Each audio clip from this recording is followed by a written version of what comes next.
Olá, bem-vindo ao episódio número 208 de Vida nos Trilhos.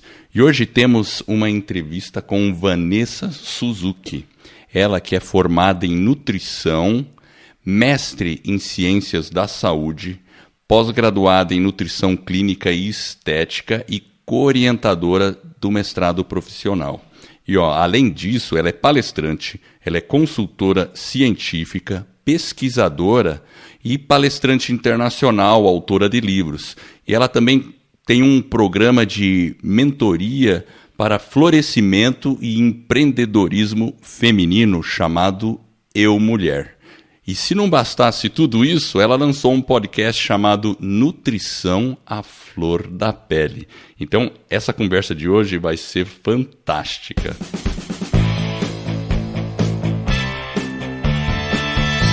Meu nome é Edward Schmitz e Vida nos Trilhos é o podcast com a sua dose semanal de desenvolvimento pessoal e alta performance. Aqui, eu e o meu parceiro, o Jefferson Pérez, a gente destrincha as técnicas e os comportamentos que irão levar você rumo às suas metas e sonhos.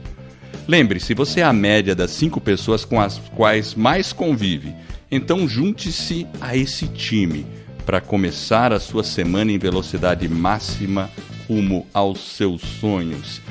E aí, Jefferson, como é que você está? Com a pele arrepiada? Hoje nós temos aí nutrição à flor da pele, você viu? A Vanessa está com a gente. A Vanessa a gente acabou conhecendo através, do nosso projeto da escola do podcast.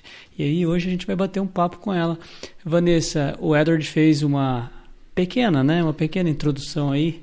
A gente vai descortinar um pouco mais aí da sua vida. Seja bem-vinda e se ficou faltando alguma coisa é só complementar. Olá, Edward, olá, Jefferson, tudo bem com vocês? É uma honra, E eu ia falar uma honra e um prazer, mas eu acho que é mais do que isso. É um reconhecimento de um pequeno trabalho, de uma sementinha que começou a nascer, fruto, na verdade, do projeto de vocês. E eu sou muito honrada em fazer parte dele, porque tantos anos comunicando com alunos, transformando pessoas, ajudando pessoas a melhorarem suas vidas, suas carreiras, e encontrar pessoas que partem desse olhar também, que compartilham conhecimento, me faz pensar que o mundo do futuro, esse mundo humanizado que a gente fala, tão tecnológico também, tem um espaço muito forte para as pessoas que querem fazer realmente a diferença na vida de alguém. Em primeiro lugar, além de eu falo assim porque a gente combinou esse bate-papo. Eu fiz questão de não ler nada, de não me influenciar nas perguntas, de não fazer. Eu falei, ele tem que fluir natural, tanto quanto a vida é natural. Porque às vezes eu adoro falar em planejamento, eu falo muito de planejamento de carreira, o planejamento de algumas ações, mas eu acredito que todo planejamento é bem-vindo se existe uma fluidez na vida de alguém. Ela tem que estar... Hoje em dia isso virou vários nomes, uns falam que é propósito, outros falam que é missão de vida, enfim, outros objetivos, não importa a crença, como a pessoa chega lá. O que eu acredito é que ela tenha muito certo. A ética, em primeiro lugar, a certeza de que o objetivo que ela vai trilhar ou vai fazer vai impactar o maior número de pessoas. Não existe inovação, não existe produto, não existe projeto que vá para frente que não tenha esse eixo central. Tem que ter um significado, Tem que ter um significado. Porque a gente já está, eu acredito que a gente está numa era, isso faz tempo, não é de agora. As pessoas falam, que tudo isso está acontecendo na nova era, mas isso sempre aconteceu quando a gente olha a história. Tudo que perdurou, tudo que cresceu, tudo que foi frutífero, foi realmente pensando no impacto e na mudança de vida de alguém. Óbvio que para o bem. Existe uma força contrária para o mal? Pode até existir. Mas nem é dessa que a gente está falando, e muito menos se trata a Vida nos Trilhos ou qualquer projeto que a gente faça.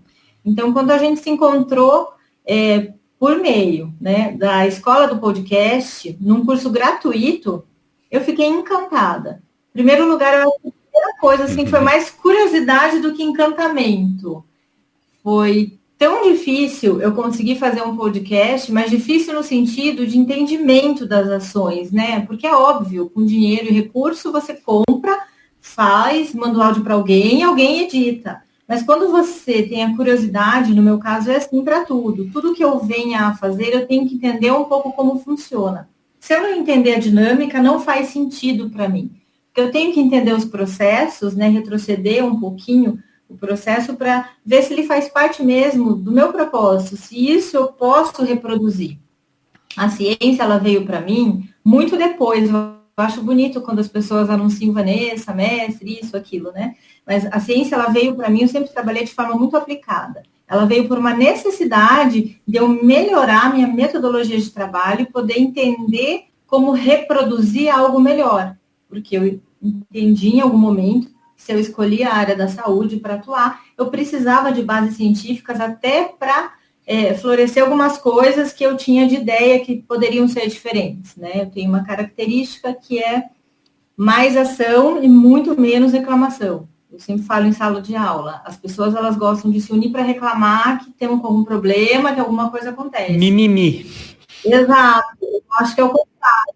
Se você reclama de algo é porque você teve a capacidade de perceber que tem algo que poderia ser melhor, e quando a gente enxerga, a gente com certeza já fez o planejamento e já teve uma experiência de ação e pode dizer, é assim. E às vezes isso não acontecia na ciência. Eu fui buscar como fazer essa metodologia, como entender esse processo para daí propor as inovações, porque eu acredito que o futuro ele acontece diariamente, ele não vai um dia existir.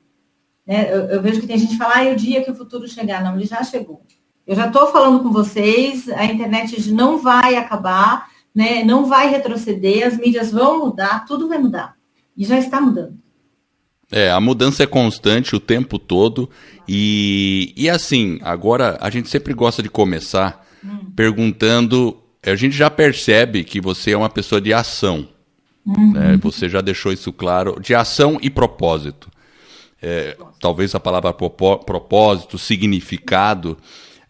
Mas vamos entender como era a Vanessa pequena, como foi a criação da Vanessa, pai, mãe, quem que influenciou mais e por que a Vanessa aí decidiu seguir esse caminho da nutrição? Como é que foi esse começo? Olha só, Vanessa pequena era muito simples, gostava de brincar no quintal, gostava de brincar, de ver um monte de coisa. E o que eu sempre lembro da minha mãe, Vanessa pequena era curiosa, porque as coisas são do jeito que elas são. Eu perguntava tudo porquê, do porquê, do porquê. Aquela fase que a criança passa do porquê, eu não sei se vocês têm filhos, eu não tenho filhos, mas eu tenho enteados e vários primos. Então, minha mãe fala, a fase do porquê veio aos 2 anos, ela continuou por muitos anos. Tudo era porquê. Por que tem que ser assim? Por que não pode ser diferente? Por que não de outra forma? Então, eu sempre tive algo que eu aprendi depois, quando cresci, fui buscar recursos, e tem aquelas dinâmicas de RH, quando a gente está em empresa e desenvolvimento pessoal, que eu tinha 2 pilares muito interessantes, que eu passei no processo de coaching, que era ROI muito alto e visão sistêmica, muito forte. Uma visão muito forte, assim, tipo, você fala comigo, eu fico pensando lá na frente aquilo, e o retorno. E quando eu descobri isso, me deixou muito frustrada, porque eu falava, não penso só em dinheiro. Porque eu atrelava o meu entendimento de estudo a ROI só em dinheiro. Quando eu comecei a entender que não era só dinheiro, mas era impacto, tudo mudou, tudo fez sentido. Então, aquele olhar de criança, muitas vezes, ele foi reprimido, não vou dizer, pensa, eu tenho 45 anos hoje. Quando eu fui criança, era muito tempo atrás, né? Primeira filha de uma família onde meus pais, né? Meu pai de origem japonesa, minha mãe de origem alemã com português. E você é curitibana. Eu sou curitibana, né? Nasci em Curitiba, em Ponta Grossa. Eu estou em Curitiba. Eu adoro, mas a filha mais velha de um sistema que era diferente, né? Que as coisas eram meio padronizadas, não existia muito olhar, a mulher, na época, era muito criada para casar, para tudo. E eu sempre pensando, não, eu quero trabalhar, eu quero ser isso, eu quero ser aquilo, eu quero fazer diferente, eu quero sair. Eu sempre questionava que eu queria ter uma autonomia nas minhas decisões. E isso, voltando a ser pequeno, não é só pela curiosidade, mas eu acho que algo me ajudou muito a ser dessa forma, né? Eu tenho toda a doçura né? E eu acho que poderia até ter mais de vez em quando da minha mãe, porque ela é maravilhosa, é uma pessoa assim que ela não vê defeito em ninguém, ela vê o lado positivo de todo mundo e sempre conciliadora, sempre batalhadora, e eu acho que é a primeira experiência empreendedora que eu vi. Hoje, quando eu vejo esse movimento de empreendedorismo digital, eu lembro quando eu era pequena e ela fazia trabalhos manuais e vendia e articulava, e clube de mães eu ia junto e pintava, e eu sempre estava perto. Ao mesmo tempo, eu gostava muito da dinâmica do meu pai. Um funcionário público, às vezes eu ia trabalhar com ele, eu gostava de entender, ele sempre pensando em me trazer recursos para o futuro, e ele sempre me incentivando a leitura. Desde que eu me conheço, que eu comecei a aprender a ler e escrever, eu lembro dele lendo e de um jeito muito didático, né? Meu pai sempre foi de falar muito pouco, mas ele sempre estimulando a minha leitura e me desafiando a ser melhor. Então, quando eu vi, eu lembro que eu nem entendi o que era história muito, porque eu era muito nova, mas eu lembro que era uma época que tinha um livro que se chamava Perestroika. E ele lia e ele deixava exatamente perto de lugares que era para eu passar e ver, né? Estrategicamente, eu imagino. E eu comecei a ler. E a gente começou a competir quem ia mais rápido. E não adiantava eu ler mais rápido, que ele me perguntava do livro, ele queria saber se eu entendi. E eu falava o que eu entendia e a gente debatia. E isso até hoje a gente se encontra. Todas as vezes que eu vou para Curitiba, a gente tem, assim, eu tenho uma certa competição interna. Se ele já leu 10, naquela semana isso é legal, né? Eu os 10. E a gente, a vibe nossa do ano passado para cá foi espiritualidade. E a gente leu aí eu li mais de 17 livros só desse tema, ele com certeza leu muito mais, mas eu já tinha lido na adolescência, quando a gente quer buscar outras coisas. Eu lembro que eu li em umas férias assim. Eu falei, minha meta é ler um livro por dia, porque eu tenho tempo, eu não vou para aula. Então, eu pegava, trinchava um livro e ia. Então, a leitura, ela sempre se fez muito presente em mim. E muita gente me pergunta, nossa, professora, como você consegue? Às vezes eu compro um livro, se um avião atrasa, que eu vou dar aula em algum lugar, eu leio ele no voo. Nossa, o que você faz? Leitura dinâmica? Eu falei, não sei, foi o hábito. Sempre li. A prática ajuda, né? A prática ajuda, com certeza ajuda. E você, então, eu estou entendendo que você tem uma prática espiritual, certo? Tenho. Eu acho que não tinha como não ser, né? Minha família é católica, mas eu sempre gostei de entender energia, espiritualidade. Já li Kardec, já li a parte de budismo, a parte de mindfulness é mais recente, que eu fiz uma formação há 2 anos, praticamente, 1 ano e pouco. Então, tem toda a parte da filosofia Seishinoe que faz parte, né, de muita gente da minha família. E eu tenho uma característica, a curiosidade e a leitura se você me fala que algo é bom, não adianta, eu quero ler tudo sobre aquilo para ter uma decisão do que eu concordo ou não. Então, claro. Esse é muito forte do cientista, né? Porque a gente vai olhar, não adianta eu dizer na ciência, pelo menos a nutrição, que eu concorde com algo, porque a gente não concorda. A gente corrobora ou não com algo que foi publicado e as condutas clínicas que existem, se for a intenção clínica da carreira. Mas essa ação, acho que foi as primeiras que fizeram eu me tornar o que eu sou, né? Eu sou muito crítica quando alguém me conta alguma coisa, eu escuto, sou pensativa, fico imaginando algumas coisas, mas se você me deixar, eu vou lá e vou ler mais um pouco para entender, ou até para questionar, ou até para fazer algo. E isso é bom e é ruim, né? A gente que... Eu concordo, porque conforme o conhecimento vai aumentando, as dúvidas também aumentam. Então essa acho que seria...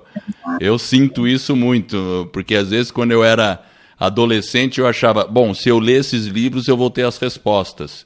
Aí você lê tudo aquilo lá, daí você fica com mais perguntas, aí você tem que ler mais, e assim por diante. Mas faz parte, né? E é muito benéfico, eu acredito, né? Porque a gente começa a ter um olhar mais... Não sei nem a palavra, para você ver. Eu não sei nem se é um olhar mais profundo nas relações, né? Porque eu acho que até as nossas expectativas e temas de leitura mudam, dependendo do momento de vida que a gente está passando, ou do que a gente quer transmitir, ou do que a gente precisa adquirir de conhecimento. mas eu acho que essa postura traz clareza. Que eu acho que a grande maioria das pessoas hoje, e desde que eu me formei em nutrição, né, eu me formei em nutrição em 2008, em 2010, 2011 eu já estava começando a dar aula em pós-graduação e viajando o Brasil. Já teve ano que eu não tive um final de semana de descanso, era uma aula atrás da outra, porque eu precisava capitalizar até para fazer parte de uns grupos de pesquisa que eu queria, e para entender outras coisas e para ter recurso mesmo. E eu lembro. Interessante.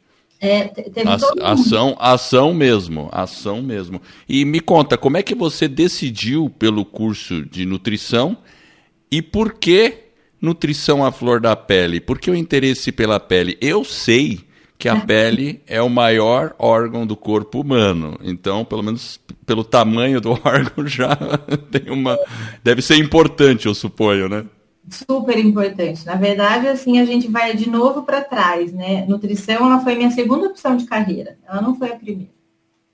Né? Desde que eu me conheço por gente, era pequena, eu queria ser arquiteta. Eu queria ser arquiteta, trabalhar com decoração de interiores, fazer um monte de coisa, e trabalhei com decoração de interiores 10 anos da minha vida, comecei como vendedora de loja de móveis, depois fui fazendo outras coisas, eu tive uma sociedade como arquiteta, daí fiz alguns pequenos projetos, fiz algumas mostras de decoração, só que chegou um momento que eu não tinha base para crescer.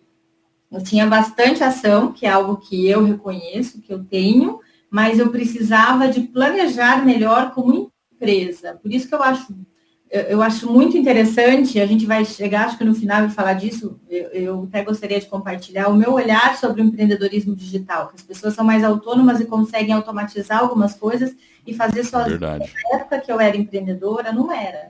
Para eu crescer, eu precisava ter um bom recurso financeiro, uma boa... um pré-venda, um pós-venda, né? Então, quando a gente começa a fazer tudo e é muito novo, sem recursos, porque eu não vinha de uma família que tinha uma estrutura, que tinha um escritório, que tinha isso, não, era eu.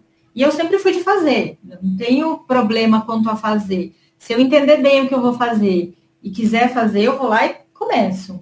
E chegou um momento que isso não deu certo. Foi num momento de crise econômica do país, onde, na época, a decoração intermediava a compra, ou seja, você comprava para o cliente e depois recebia do cliente, chegou um momento que isso foi muito ruim. E eu tive que entender que eu não era boa para aquilo.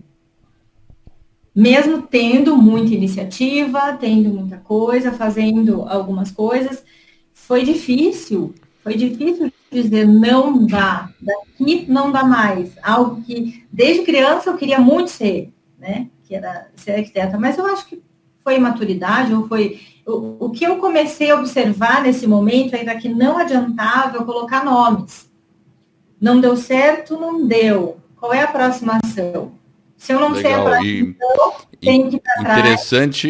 Interessante que esse ponto me parece que é um momento que você percebeu que a sua vida estava fora dos trilhos. Muito Aí você teve fora. você teve que tomar consciência, então você já está até respondendo uma pergunta que a gente sempre faz aqui, né?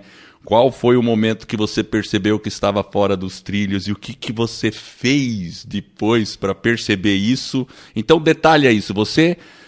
Como é que você percebeu que você estava... Teve uma situação financeira também do país, mas você teve que admitir para você mesma que você não era boa nisso, você comentou. Não era boa, e aí você... sozinha. Então, como é que foi esse processo? Esse processo foi muito doloroso, né? Porque admitir que a gente não é bom em algo não é fácil. Principalmente quando você tem praticamente 28 para 29 anos para 30, onde a mulher acha, né? Eu falo acha porque achava na época, hoje acho que não é mais assim. Nossa, eu preciso casar, eu preciso ter essa habilidade, eu preciso isso, eu preciso aquilo, e daí não sou muito boa no que eu faço. E é só isso que eu sei fazer, e agora? Como é que eu vou até mudar? Que recurso eu vou ter para isso acontecer?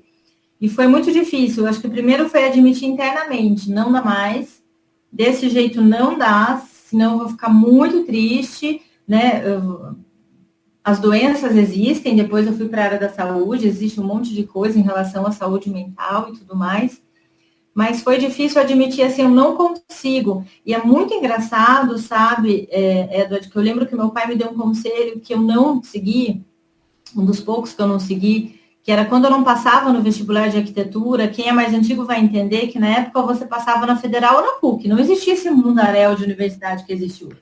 É verdade. Esperar um ano fazendo cursinho para passar de novo. Ele falava, enquanto você não passa, faça administração que vai ser bom para a sua vida. Enquanto você não passa, faça administração que vai ser bom para a sua vida. Eu, como toda boa adolescente, não escutando nunca, né?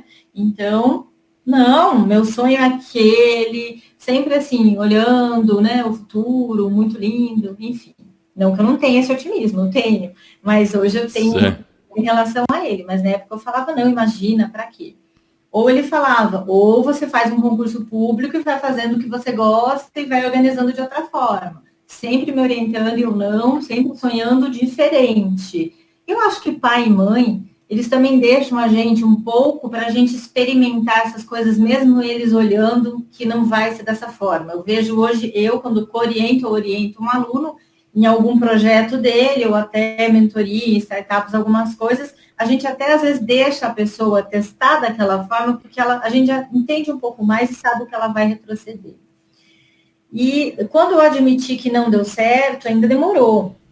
Ficou um bom tempo, ainda não, vou ter outro recurso. Quando eu admiti não deu, foi assim, um baque. Foi assim, fundo do poço, que eu fiquei um ano que... Agora é moderno, você fala um ano sabático, mas na época não tinha nem recurso financeiro para ter sabático, era um ano parado, um ano triste e pensando como fazer de outra forma. E aí eu fui, nesse meio intervalo, eu conheci meu marido, né, que eu morava em Curitiba na época, ele mora em São Paulo, eu vim para cá, e eu não via, parece que o mundo acabou. Todo aquele sonho, aquele negócio que eu tinha, não era mais, eu não via mais graça em nada, nada era interessante para mim. Ele até me perguntou, você não quer trabalhar com isso? Eu falei, não quero. Até tive a oportunidade de decorar dois apartamentos em São Paulo, mas achei a dinâmica muito difícil, porque não é simples você começar a entrar na casa das pessoas e fazer decoração de interiores, né? Você tem que ter relacionamento, proatividade, vínculo, empatia, várias coisas que muito nova eu tinha conquistado, mas tinha uma parte ali que era a parte administrativa que eu não tinha. E aquilo ficou sempre em mim. Eu tenho que ler mais sobre isso, entender um pouco mais sobre isso, e fui buscar recursos quando eu saí da minha questão, o que fazer daqui para frente, que foi quando eu escolhi, eu falei, não dá mais, faz um ano que eu não faço nada, o que eu vou fazer? Aí eu comecei a pensar, e eu comecei a buscar um pouco de informação na internet lenta que existia na época, 2005, a internet era lenta, Sim, né? é verdade, ainda era lentinha. Super lenta, eu lembro que eu falei, deixa eu olhar, e eu começava a ler sobre nutrição, sobre outras coisas, acho que foi em 2004, porque lá por 2004, 2005, eu comecei a me interessar pela área da saúde, quando eu falei, nossa, eu estava lendo alguma coisa, eu fui numa feira, o cliente é engenheiro químico, e a gente falava sobre corantes e conservantes e naturais, e aquilo começou a me despertar o interesse. Eu falei, nossa, eu já fiz ambientação em feiras assim, eu já comecei a buscar o que eu já tinha feito, experienciado em decoração. Falei, eu já entendo um pouco desse natural. Eu olhei algumas feiras, eu estando aqui em São Paulo, né? Comecei a ir buscar, comecei a visitar, entender o mercado. Eu lembro que fui em 3 feiras. Fui uma bem de setor químico, que eram corantes, conservantes, toda a parte de aromas artificiais. Eu não me lembro o nome da feira, porque não me marcou. Ela até existe, mas na época não me marcou.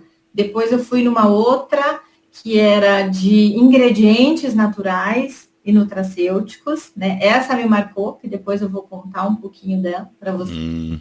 E teve uma outra que eu ia de artesanato e coisas que eu sempre gostei também me marcou.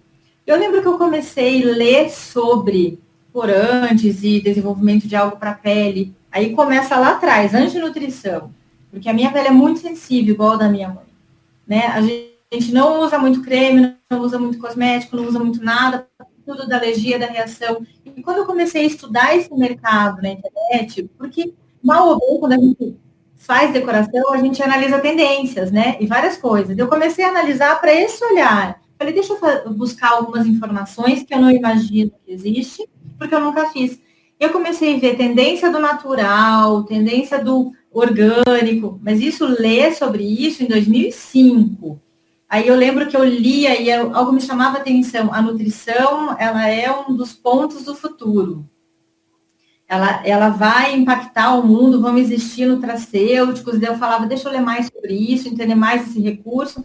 Eu falei, olha que interessante. E pode ser tanto oral, pelo que eu li um pouco em inglês, e também para a pele. Eu conversei um pouco com o Clito, ele falou, eu já assinei tecnicamente, ele falou para várias empresas de aroma, de perfume, de banho. Ele tem algumas empresas que são brasileiras que têm essa pegada artesanal, tinha lanche, tinha algumas coisas, eu fui olhar, falei, olha que interessante, eu comecei a ver mais isso, e olhar nas feiras, eu vi um mundo de artesanato muito forte disso.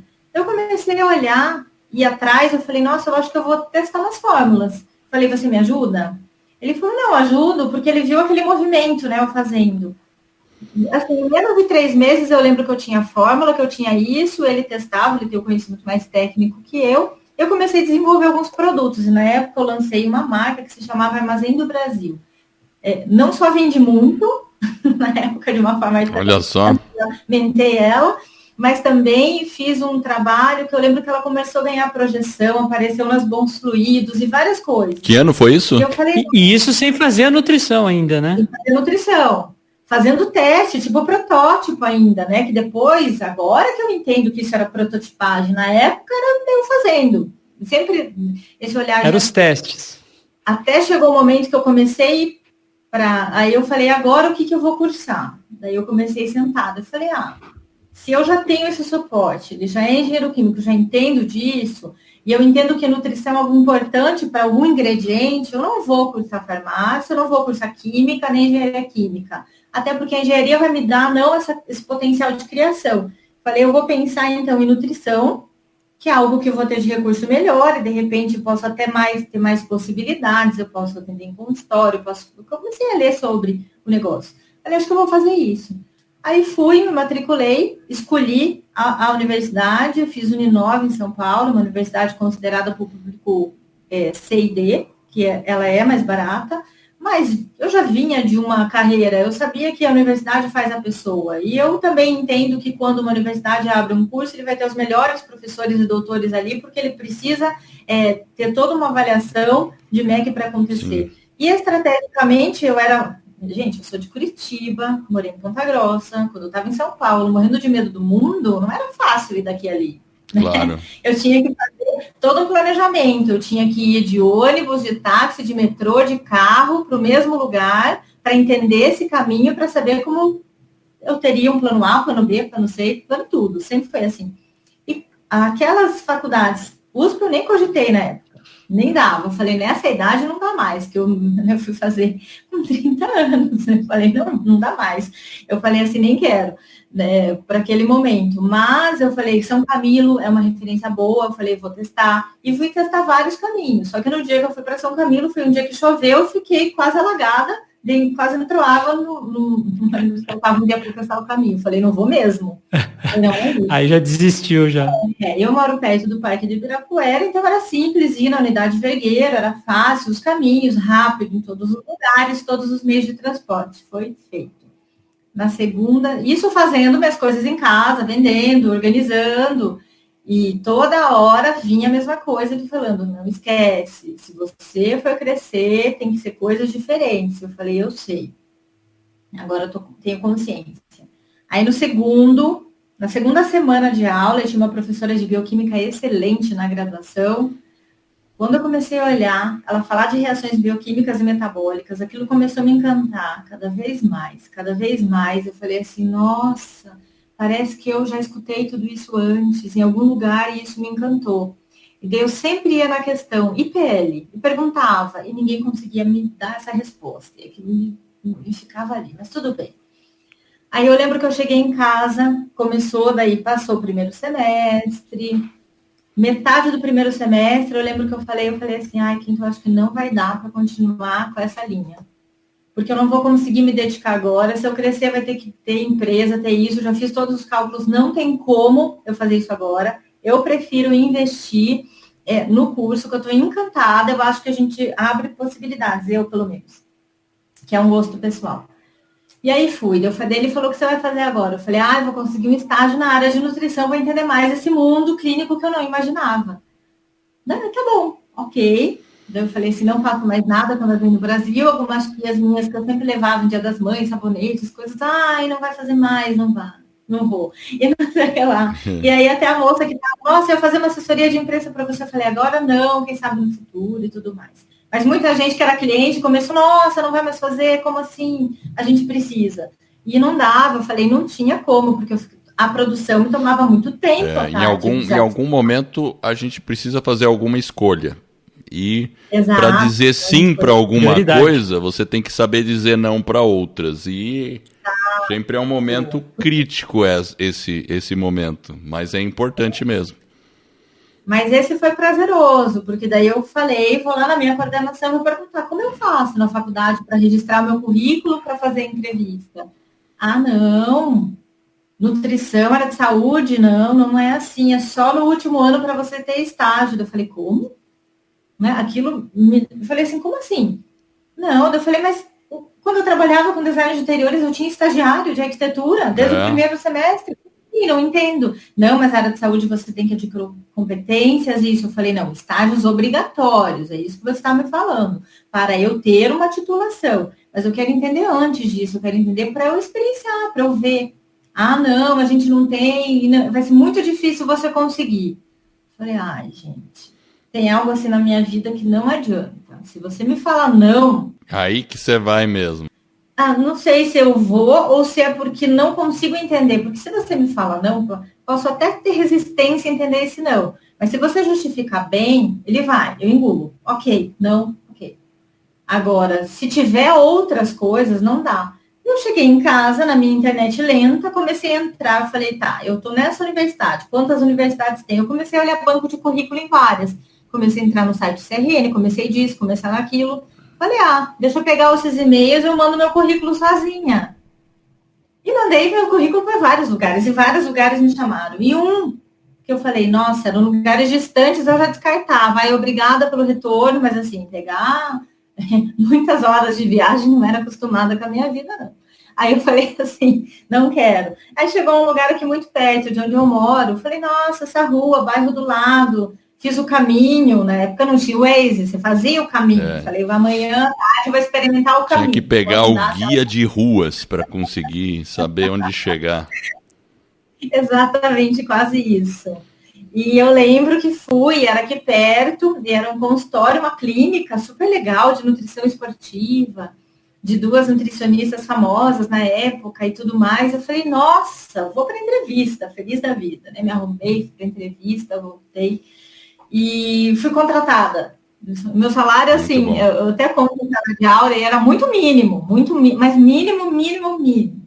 E eu lembro que sou muito grata a elas, são duas pessoas maravilhosas, uma referência na área do esporte, a outra na área da clínica.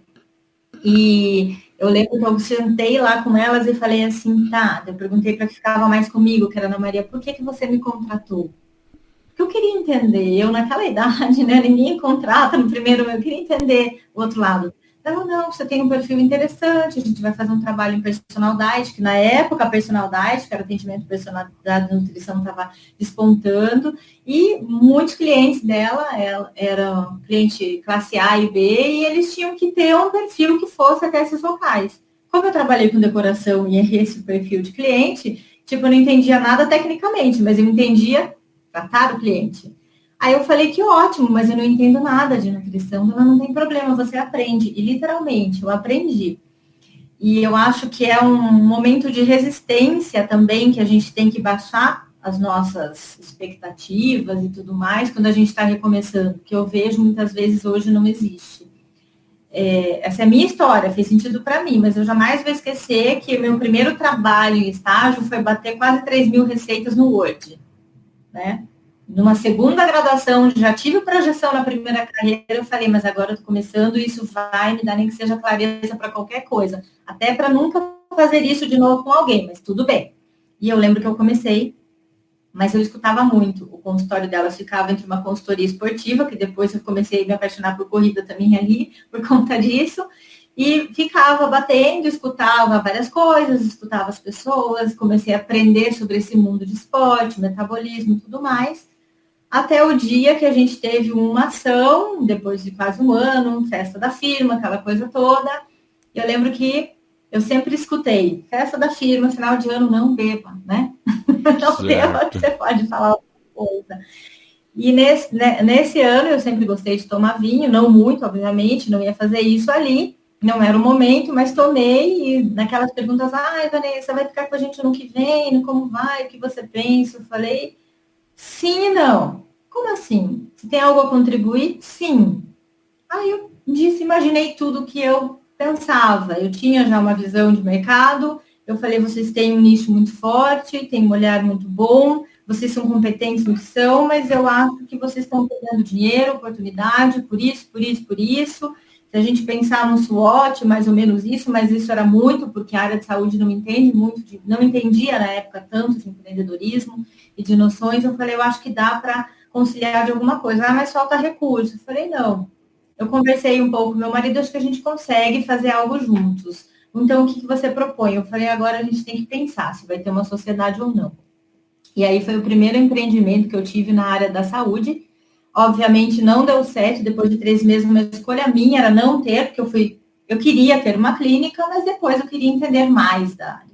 E nisso eu tinha o estágio, eu tinha a clínica, eu ia estágio voluntário, fiz todos os obrigatórios de forma voluntária na prefeitura, eu ia de graça em qualquer lugar para atender, para aprender, até para saber se eu quero, se eu não quero, se eu vou colocar na minha vida, isso não. Sempre perguntando, mas e nessas clínicas de cirurgia, nessas clínicas de dermatologia, não tem nutricionista? Não, quase não tem. E eu sempre ia na coordenação da minha faculdade e perguntava, mas eu vejo tanta clínica perto da minha casa de cirurgia e tanta gente reclamando que não tem oportunidade na área, não tem como trabalhar ali? Mas essa área não dá, você tem que pensar em saúde coletiva. Eu falei, mas essas pessoas, classe A e B, também precisam de atenção. Mas a estética, ela vai muito para área de um comportamento disfuncional, ela pode ser um risco grave e tudo mais. Eu falei, não, eu entendo, mas se ele não tem a base para aprender sobre educação nutricional, que é o que a gente pode fazer para todos os públicos, como é que ele vai mudar também o olhar, que ele tem a percepção disso? Se esse é o meio dele, né? Não existe. Não existe, então? Não existe nada relacionado a isso? Não, perfeito. Eu me formei encurtando a vida, porque eu gosto de falar. Pelo visto, você não acreditou muito nisso, né? Nem um pouco. Aí, nem um pouco, porque eu falava assim, como assim? Eu comecei a estudar o mercado, porque eu gosto de entender esse mercado. Eu falei, olha o mercado da área da estética, olha o mercado que existe, olha quantas clínicas tem, e tem crescimento isso. É um setor que não tem crise, como não tem um profissional de saúde especialista ali. Isso me deixava muito preocupada, que as pessoas talvez não estivessem visualizando isso, só colocando o outro lado em questão. Mas ok, eu ainda não tinha me formado, não tinha muito o que fazer, eu falei, deixa eu entender. Realmente eu buscava cursos sobre isso, não conseguia muito bem também. Foi. Aí eu fui para o meu último ano e eu lembro que os estágios obrigatórios eram saúde coletiva, nutrição clínica e o unidade de alimentação e nutrição. E os outros eu já tinha feito, o eu só pedi assim, eu já fiz alguns voluntários e eu fui na coordenação e falei, se você tiver um lugar para me mandar, que as pessoas falem, né? Eu falei assim, não precisa nem falar o português. Eu quero um lugar que eu assim, consiga entender um diferencial de uma cozinha. Porque todas as que eu vi, estudo a legislação até agora, eu não consigo entender como existe implantação de algo. Então, eu sei que tem concessionárias fortes, tipo Sodexo, né, GR, algumas, me mostra mais, porque eu queria entender um pouco mais, professora. Não é que eu sou melhor que os outros, mas eu já trabalhei com algumas coisas, eu queria um pouco mais. Pode, nesse estágio que todo mundo foge, né? É algo da nutrição que ninguém quer ir na área de UAN. Falei, mas me dá uma coisa bem diferentona. Ela falou, olha, o mais diferente é muito longe da sua casa. A gente já teve uma experiência de um estagiário anterior que teve um problema. Eu falei, onde é? Fica em Guarulhos. Eu falei, onde? Uma empresa do grupo Lufthansa. Eu falei, qual é o nome? LSG Skychefs, né? Que é realmente uma empresa, hoje acho que é a LSG Group, é é outro formato. Mas na época era líder de gestão, de processos, tinha a RASAP, umas coisas diferentes ali, uma empresa alemã. Eu falei, ótimo, eles falam português? Primeira pergunta que eu falei. Não falo, eu falei, porque se eu não falasse não teria problema nenhum, poderia falar alemão e inglês que eu iria de qualquer jeito. Eu aprendi. Eu falei assim, porque eu quero ver coisa diferente. Eu me encantei com processos, com outras coisas, e fui. Eu moro perto do Parque do Ibirapuera, do aeroporto de Congonhas, o negócio é lá em Guarulhos, assim, era horas para chegar. É uma perna. E aí eu entendi o que era o paulistano, assim, quando falava horas no trânsito, né? E se chover, então, já viu. No trânsito, né? Passei de tudo que você possa imaginar. Foi uma experiência maravilhosa, desafiadora. Depois do meu primeiro estágio terminado, eu tive o convite para repetir o próximo ali, depois a oferta de ter um cargo, né? Eu fui assistente da qualidade. Então, eu era empregada numa área antes de eu me formar. Só que, ao mesmo tempo, eu tinha a visão de valor de hora-aula, que é algo que as pessoas não sabem muito fazer. Quanto custa a sua hora, né? E eu sabia que se eu me formasse, continuasse lá muito tempo, não era esse valor que eu queria. Eu acho que o meu conhecimento valeria mais. Porque tinham outros profissionais, né, que tinham atividades muito similares, mas por outras formações o piso era maior. Mas foi uma experiência incrível da parte de gestão e principalmente de gestão da qualidade, processos e rastreabilidade de produto, coisas que eu realmente aprendi e que me fizeram abrir assim o olhar. Trabalhei depois com auditoria em alguns setores de alimento, mas lá, enquanto eu estava lá, eu também estava entendendo que eu tinha que buscar o que eu queria, que era aquela dúvida lá da faculdade, a pele, a nutrição, o que fazer. Sim. E aí eu tinha um pouco mais de recurso, porque eu já ganhava um pouquinho, né? Porque tinha aí uma remuneração maior do que o meu primeiro, que não deu certo, que eu investi, e eu conseguia fazer cursos. Então, eu lembro que eu fazia vários cursos de nutrição clínica e estética, e pele e tudo mais. E o IPGS, que é a instituição que eu fiz a pós-graduação, é referência nisso, né? Então, os primeiros cursos surgiram do Rio Grande do Sul e tinha algumas especializações em São Paulo. E eu tinha, assim, como um vislumbre, a doutora Aline Schneider, que era, assim, a que implementou, a pioneira disso, e eu queria muito ficar próxima dela e conversar, assim, com ela. Fui em vários e não vi ela muito de relance, não deu tempo. Aí, quando abriu a turma para pós-graduação, eu falei, agora, eu vou fazer essa pós. Essa pós vai mudar a minha vida. E fui, fazia estágio já em outro local, já daí fui atender. Sempre fiz muita coisa. Não adianta, se a gente ficar aqui, vão ser 24 horas de live para você entender. Porque eu tinha que arrumar recurso, eu tinha que trabalhar. A nutrição, ela deixa a gente trabalhar em várias áreas, é o consultório, é nisso, daquilo, em consultoria. Então, estava para mim. Eu adoro um trabalho, adoro fazer. Foi nesse momento que você se interessou mais por pele, por essa questão da pele? Não, já era lá da graduação. Quando eu perguntei se não existia oportunidade de trabalhar por isso, não existe. Aquilo já ficou em mim. Já ficou lá, mas aí que começou, mais para frente que surgiu essa oportunidade, né? Sim, quando eu pensei, ou eu já estou num trabalho, ou vou ficar aqui, vou ter essa rotina, sábado, domingo, feriado e tudo mais, ou vou buscar um conhecimento mais clínico agora para poder atuar. Eu gosto dessa parte de pele, de estética. Eu, na época, eu nem imaginava mestrado, doutorado, ser professora de mestrado, doutorado. Eu, assim, tinha um conhecimento, eu era muito da ação, para mim, pós-graduação bastava para mim ali. Eu tinha essa percepção. Nossa, eu vou fazer uma pós, imagina, né? Que tudo, eu vou aprender tudo na pós e tá ótimo. Hoje eu sei que não foi assim, mas na época era a minha percepção. Então, quando eu fui para aquela pós, eu fui assim com tudo, vou aprender. E quando eu tive a aula daí com a doutora Aline, eu lembro, a primeira aula, a segunda, eu já pensava nesse setor de nutracêuticos, eu já atendia em consultório, eu já fazia uma consultoria para a Rede Onodera, eu já tinha feito muita coisa, né, de visão, assim. A Rede Onodera é referência em clínicas de estética, então eu levei algumas coisas, já conhecia algumas empresas que trabalhavam com nutracêutico e patentes e marcas diferentes no mercado. Falei, não, a gente teve uma aula, teve outra, você imagina que você vai ser seu. Eu sabia que eu queria suplementação, já estava muito claro, porque até no meu estágio de clínica eu fiz Emílio Ribas e gostei muito de entender de suplemento, sempre gostei. Sempre fui atrás de tudo o que eu imaginava. Eu sempre tive assim, tipo, hoje eu tenho notas do celular, mas na época eu tinha um caderno onde eu fazia o checklist, o que eu não sei eu tenho que saber. E listei, sempre.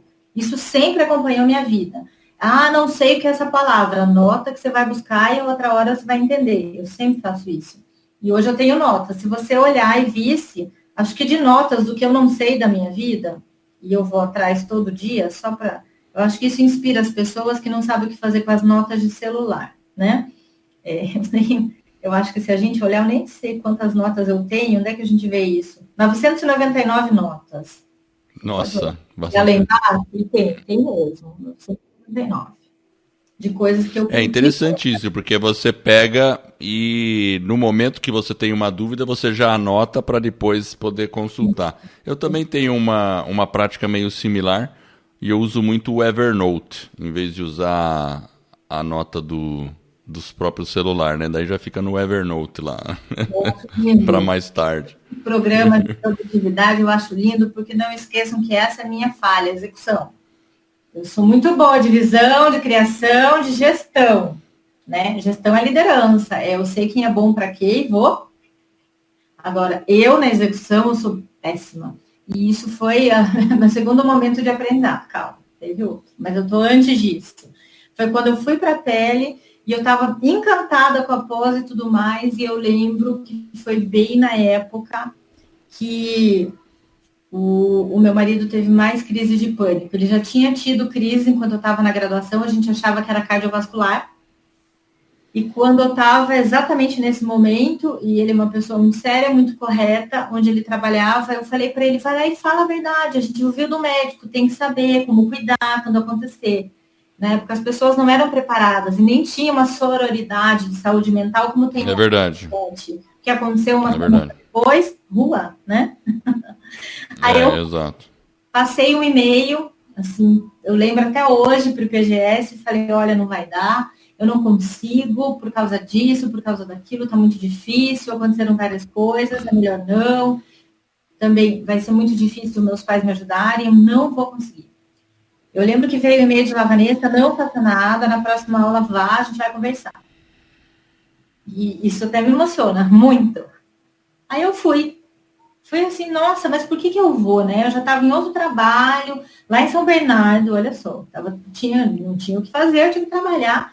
Eu estava atendendo no consultório uma moça, ela falou, seu perfil é muito bom para implementar um negócio que a gente vai fazer numa fábrica, então a fábrica também era de cosmético, e eu adorava o tema pele, né?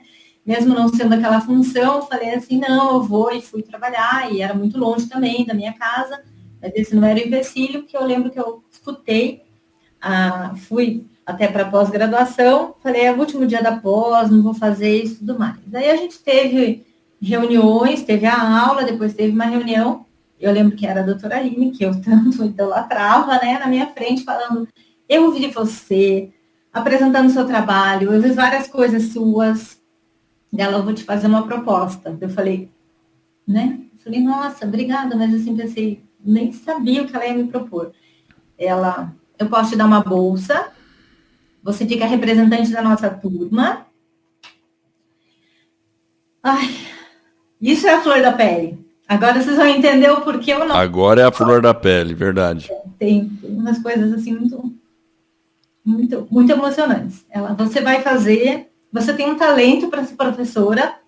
Eu falei, dela você já fez treinamento? Eu falei, já.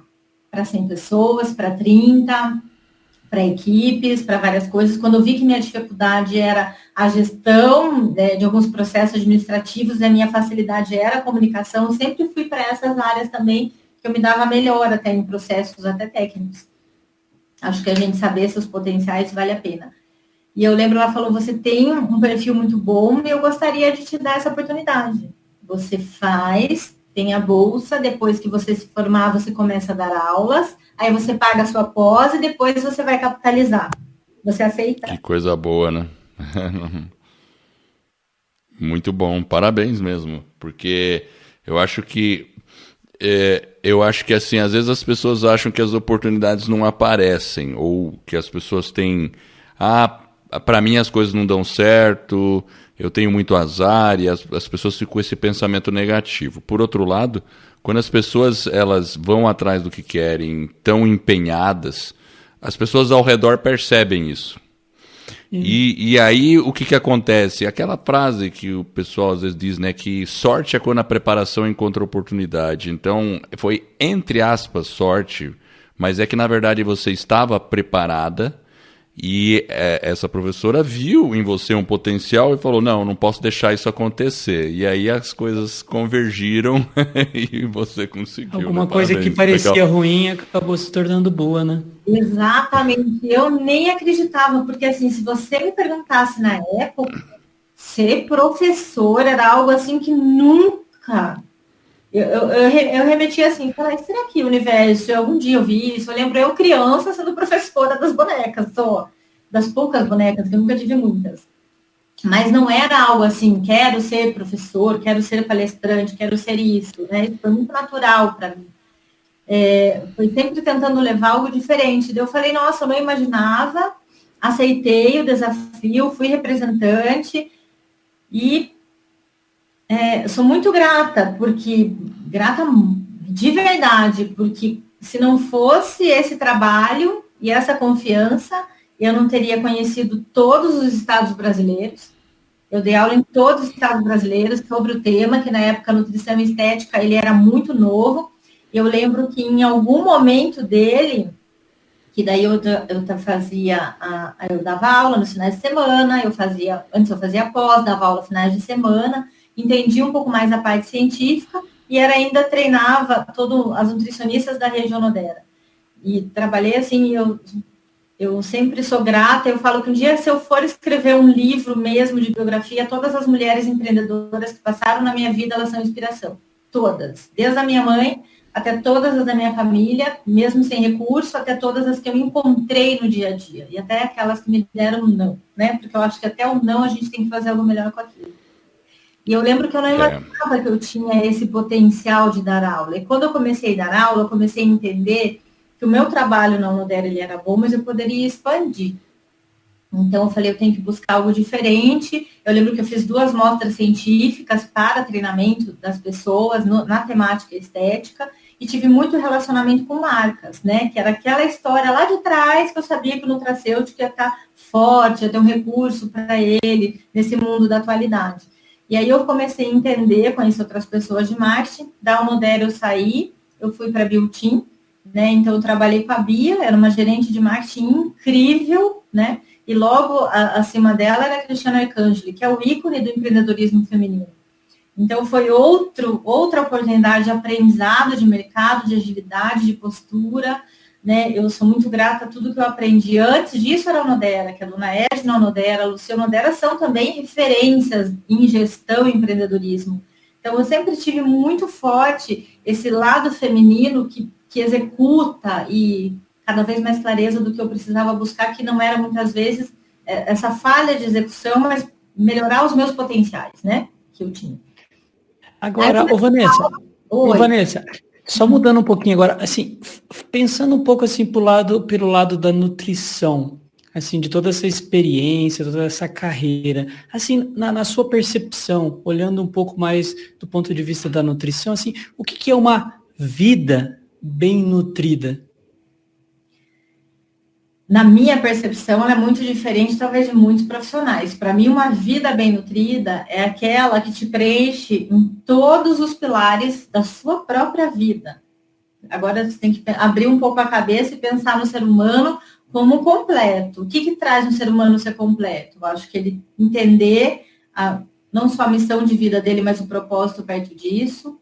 Ele tem que ver que ele tem um lado que é corpo, que precisa de nutrição para sobrevivência, que é o metabolismo, que é, sim, o recurso que a gente tem natural, frutas, verduras, comida, né, de melhor qualidade, menor risco de contaminantes, conservantes, edulcorantes, trazer algo que seja benéfico, mais próximo do que a gente vê hoje sobre comida de verdade. Eu acho que esse é um ponto fundamental da nutrição, mas mais do que isso, por isso talvez venha a nutrição à flor da pele. O corpo e a alma, eles precisam estar nutridos. De nada adianta ter uma boa nutrição eu ter uma mesa farta, ter o melhor recurso, ter dinheiro para comprar tudo aquilo, se eu não faço, se eu não dissemino, se eu não semeio coisas boas também, porque eu acho que a nutrição ela vai de encontro ao todo. A gente não pode sedimentar. Até isso vale para hoje. Hoje, eu não sei se vocês entendem um pouco mais de nutrição, tem muito que fala na internet de nutrição comportamental. Eu dou aula hoje numa das pós, que é de nutrição e comportamento alimentar. Eu vou nos últimos módulos, que é inovação e empreendedorismo, marketing, inovação e empreendedorismo em comportamento alimentar. Como que você usa o recurso tecnológico para mostrar para a pessoa que não basta comer? Ela tem que saber escolher, ela tem que entender, mas ela tem que aceitar aquilo para ela, aquilo tem que fazer sentido e significado. Né? Nós somos um conjunto. Eu tenho que ter todos os meus pilares que envolvem minha vida, seja o meu trabalho, seja o recurso, seja o sono. A nutrição ela não pode se resumir somente a um alimento, pode, não pode, ou um objetivo, emagreça ou não emagreça, é muito mais do que isso. Porque hoje a gente percebe, né, uma certa relação das pessoas com relação, por exemplo, se a gente falar com relação ao alimento. Porque, na verdade, a saúde, a nutrição, ela vem de dentro para fora. E como você falou, é uma questão mais holística. Então, ela não vem só de um pilar, né, do alimento em si. Então, é um conjunto de fatores. E hoje, a sociedade, ela tem uma relação com o alimento que, às vezes, ela é um pouco... ela não está muito alinhada. A gente percebe que, em alguns momentos, eles estão meio que desalinhados. A gente percebe isso, obviamente, pela até das pessoas, como que é com relação ao peso, né? Então, essa falta de alinhamento das pessoas com os alimentos é uma coisa bem visual, que a gente consegue enxergar, né? Sim, e até eu vejo isso dando aula de inovação, né? Voltando agora para o futuro, de agora, futuro presente, onde eu entendo das tecnologias e metodologias ágeis e comunicação, eu percebo que a velocidade da informação ela é muito rápida e a mídia, né, a internet, enfim, ela é democrática. Tanto faz se o assunto é bom ou é ruim, ele pode estar publicado em vários locais. Esse eu acho que é a atenção que a gente tem que ter. Quando o ser humano entende que nutrição é algo maior, isso abre muita brecha. Para quem entende sobre isso, trabalha de uma forma séria, ética, integrativa, disseminar um bom conhecimento, e para aquele que vai, vamos falar de uma forma elegante, entender que aquilo é só um nicho de mercado e também vai ganhar dinheiro com aquilo. Porque hoje tanto faz o que a gente anuncia. A gente está aqui numa live, o negócio de vocês muito forte além do Vida nos Trilhos, é o podcast. Muita gente pode usar a mesma tecnologia para disseminar uma segmentação nichada e fala só emagreça, eu só emagreça, eu só emagreça. Mas assim, o que é o emagrecer se não é um conjunto de olhar para o passado, muitas vezes, da pessoa, entender que é um processo cognitivo, né? Muito particular que pode acontecer em relação ao comportamento nos primeiros anos de vida, então deveria se voltar e ter essa experimentação para trás. Logo também entender a parte metabólica e fisiológica e personalizada desse indivíduo, para daí ter a melhor tratativa. E hoje a gente vê muitos grupos, que eu não sou contra, desafio muito, acho que a vida nos desafia a todo momento, mas desafio com propósito para o emagrecimento sem entender esse histórico. Então, quando a gente fala nutrição para o corpo e para a alma, acho que a gente tem que entender para quem, para quê, para ir definir o como, quando, onde e o que vai ser aquele processo. Isso é personalização. E isso não importa o recurso. Se você tem o melhor recurso tecnológico, se você entende esse processo, você vai ter humanização nessa inovação. O problema é que o efeito está contrário para muitas pessoas.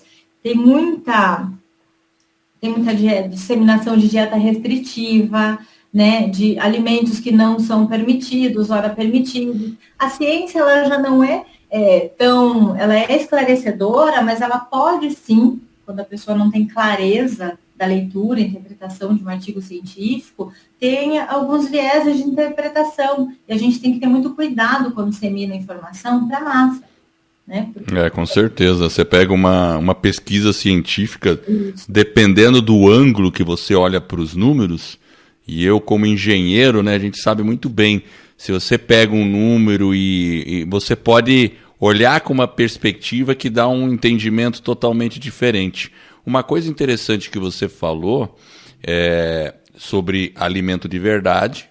Então, acho que isso é um consenso, a gente evitar coisa que tem muito corante, industrializados e todas essas coisas, mas você também mencionou a questão do sono.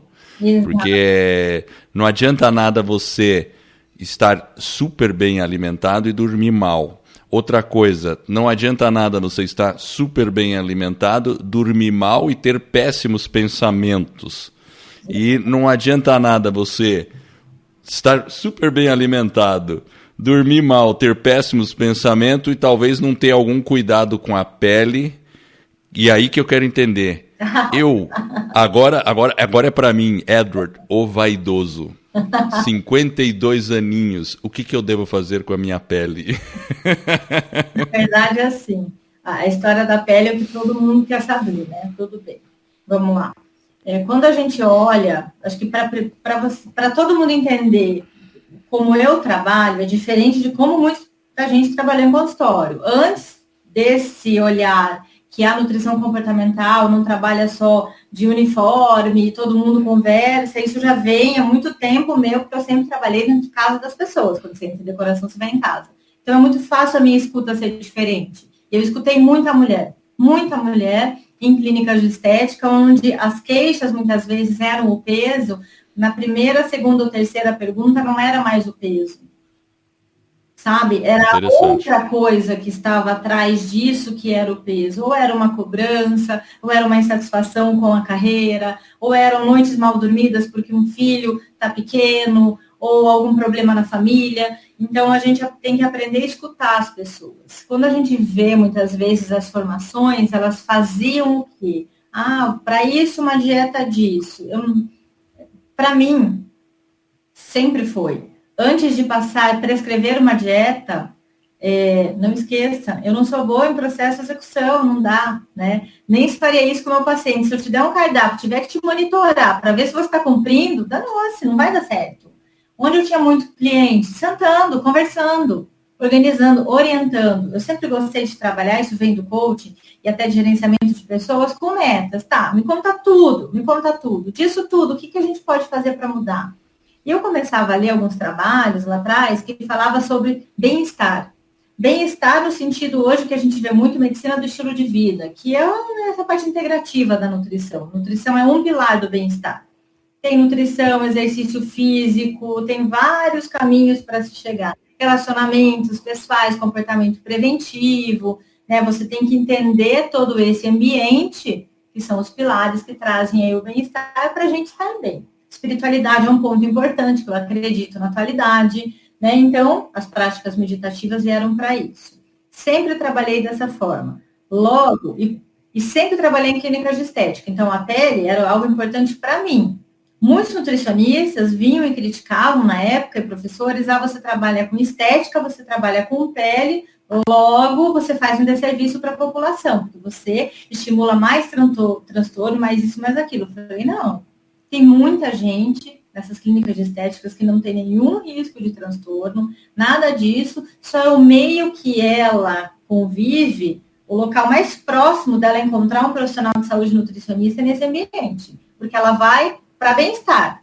Ela não vai porque ela é transtornada de imagem. Existem, sim, transtornos de dismórfico corporal, existe, sim, transtornos alimentares de imagem. Tem gente que trata muito bem, tem referências no bullying que são perfeitas para isso. Mas não era o caso do meu público, nunca foi. Meu público sempre foi uma média de 30 a 50 anos, que sempre eu estava se reposicionando na carreira, ou teve o primeiro filho, ou teve o segundo filho, ou estava no segundo casamento, e por algum motivo foi procurar bem-estar. Nem emagrecimento eu trato, não tenho o perfil de ficar monitorando alguém para emagrecer. Não faz nem sentido para mim trabalhar dessa forma. Então, eu sempre busquei isso. E quando eu comecei a estudar a pele, que aí eu acho que antes de te responder, eu tenho que explicar isso para todo mundo entender, que quando eu fiz a pós-graduação, eu não tinha estudado pele por completo, porque eu ainda sentia aquele negócio que eu estava em desenvolvimento de produto, era uma comunicação científica de produtos, porque o Nodera tinha produtos e serviços, Biotin tinha produtos nutracêuticos, eu entendia um pouco dessa ação dos nutrientes na pele, mas eu queria mais, eu queria entender mais sobre pele. E eu estava numa reunião científica com uma engenheira maravilhosa e uma química da Biltinha, a Inês, que eu amo de paixão, e eu lembro que ela me falava de trabalhos científicos e que aqui era difícil de fazer, que era difícil no Brasil, por isso que uma tecnologia vinha de fora. Eu falava, mas que estranho, um país tão rico, cheio de coisas, ninguém consegue fazer um trabalho aqui, tem que esperar vir da Itália, esperar vir disso. Daí eu não me lembro o que aconteceu, que eu falei com uma outra pessoa no dia, ela falou, porque você não tem mestrado, por isso que você não me entende.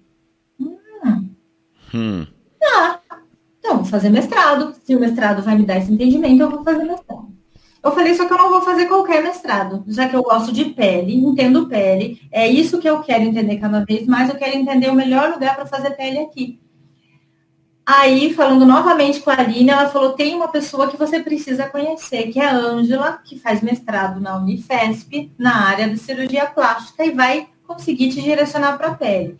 Quem é a Ângela? A Ângela hoje é uma pesquisadora linda da HCOR, uma amiga minha, ela fez mestrado no mesmo programa que eu, mas depois ela fez doutorado em cardiologia. Fui tomar um café com a Ângela, me falou tudo como era o programa, eu falei, é isso que eu quero, é essa pele. E aí eu descobri que o programa que eu fui, que é de cirurgia translacional da Unifesp, é referência mundial, tem vários pesquisadores premiados, o foco são estudo de pele e tudo mais. Eu falei, é aqui que eu quero aprender. De novo, comecei de baixo, aperfeiçoamento em pesquisa científica e cirurgia, não entendia nada de pesquisa. Fui aprender, fiz até o módulo 3, fiz vários projetos, era também muito novo para muito médico entender o que eu gostaria de pesquisar e tudo mais. E o meu projeto de mestrado foi o comportamento alimentar em mulheres submetidas à abdominoplastia. Eu já tinha feito algo parecido, que eu percebi ali para entender, e o que eu faço, eu tinha que falar um pouco mais da base comportamental da nutrição. E até para ter clareza no entendimento da pesquisa. É fantástico tudo que esses profissionais me propuseram e me ofertam até hoje. A doutora Lídia Massaco Ferreira, ela é chefe do programa, da disciplina, foi minha orientadora de mestrado, vai ser de doutorado, é com ela que eu trabalho muito, e é uma pessoa que tem uma visão também. As mulheres da minha vida, elas são todas pensando 20 anos para frente, todas com um olhar muito de gestão e de inovação. Então, esse é o ponto que eu cheguei e comecei a estudar ali e aprender. Isso me deu base. Na época, depois eu já não estava mais na Biltim, quando eu entrei no mestrado, eu fui para graduação, fui dar aula na graduação na Embi Morumbi, e abri uma linha de pesquisa junto com um pesquisador fantástico, que é o professor Carlos, sobre fitocomplexo sinalização celular, que era o que eu queria entender que só fazia fora. Como é que um bioativo acontece na pele? Então, tem célula de pele, tem tudo, a gente começou a entender os recursos naturais, né? Os extratos de frutas, de flores, os óleos essenciais, o que acontece na pele para melhorar. Por isso, quando você me pergunta o que eu posso fazer para melhorar a pele, de uma maneira geral, é óbvio você se alimentar de mais recursos naturais. Quanto mais orgânico, melhor na qualidade, certamente. É a realidade da maioria dos brasileiros? Não. Com certeza não. O que é que a gente tem que entender disso? Independente disso, quanto mais verduras e frutas no prato, melhor para a nossa pele. Porque a gente precisa de defesas antioxidantes até para fazer várias reações bioquímicas, para isso estar aqui na pele.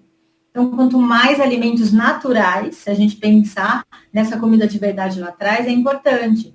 Só que a gente não pode fechar os olhos que a gente está em 2020, onde a indústria teve, sim, o seu poder na era industrial, onde ela deixou tudo muito mecânico, tudo muito, uma escala muito alta e tudo mais, mas ela também está fazendo um movimento contrário. Ela tem recurso, ela tem dinheiro para propor como metodologias ágeis, se ela não tem, ela incuba startups para desenvolver, para também trazer recursos com maior prazo de validade, da melhor forma que ela consegue natural. Hoje tem uma categoria, uma denominação para isso, que é Clean Label, né? O rótulo mais limpo, poucos ingredientes, claro, principalmente naturais, sem alergênicos, sem nada. Então, existe um movimento contrário. Eu acho que o profissional ele tem que estar nesse meio termo. Tem locais do nosso país que não tem espaço para plantar, para colher, para tudo mais. Tem locais que tem pessoas que têm esse recurso, tem pessoas que não têm. Então, a gente tem que abastecer, quando pensa numa indústria grande, ela está abastecendo um consumidor, muitas vezes, que o produto vai sair de um local e vai chegar nele 3 meses depois. Precisa de shelf life. A gente sabe que o fresco não vai dar, mas o melhor recurso que tenha prazo de validade para ele vai precisar acontecer, porque a gente não pode também segmentar, Edward e Jefferson, que a nutrição e comida de verdade é a realidade de muita gente, porque não é. A gente sabe o quanto existe aí, quanto o empreendedorismo digital está em alta, quantas pessoas estão desempregadas, e que a crise está, sim, forte no nosso país, o dólar está muito alto. A gente tem que falar de alimentação onde todas as pessoas possam ser beneficiadas disso, senão a gente está elitizando a nutrição. É o meu isso é verdade. O meu ponto de vista, isso não é partido político, não é nada, não é ninguém que disse, não foi artigo nenhum que disse. Agora sou eu, Vanessa, falando como mulher, como pessoa, como uma pessoa independente disso, porque eu falo assim, eu gosto de dar aula de inovação, porque eu falo, pare e pensem no que vocês vão fazer de recursos melhores para a população, porque vocês não são nutricionistas. Eu sempre falo. Eu gosto de falar essa frase que ela faz impacto em mim. Eu sou Vanessa. Eu estou exercendo a minha profissão ou atividade profissional de nutricionista quando eu decido pagar o CRM, quando eu decido contribuir com aquela legislação regulatória que existe da minha atividade profissional, os impostos requerentes e tudo mais. Se eu der baixa nisso, eu não estou exercendo a atividade profissional do nutricionista. Porém, todos nós que fizemos o curso, bacharelado em nutrição ou outro em nutrição, similar, tem o conhecimento da nutrição que pode ser aplicado em qualquer área da vida. Esse é o primeiro ponto que eu acho que as pessoas precisam pensar. E por que eu acho que isso tem que acontecer?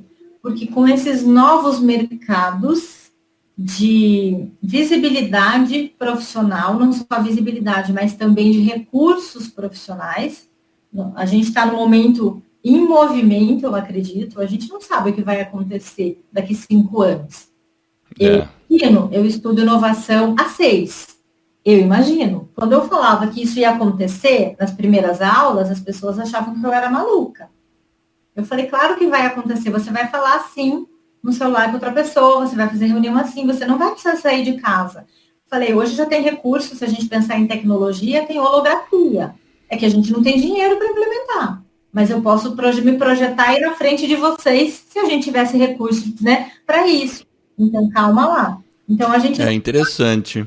Você está falando uma coisa interessante, que eu me interesso muito por inovação, sou engenheiro, claro, mas a inovação que eu sempre foco mais é a inovação da tecnologia, né? O celular novo, o carro novo, eu fico vendo o Elon Musk soltando foguete para ir para Marte, essas coisas, né?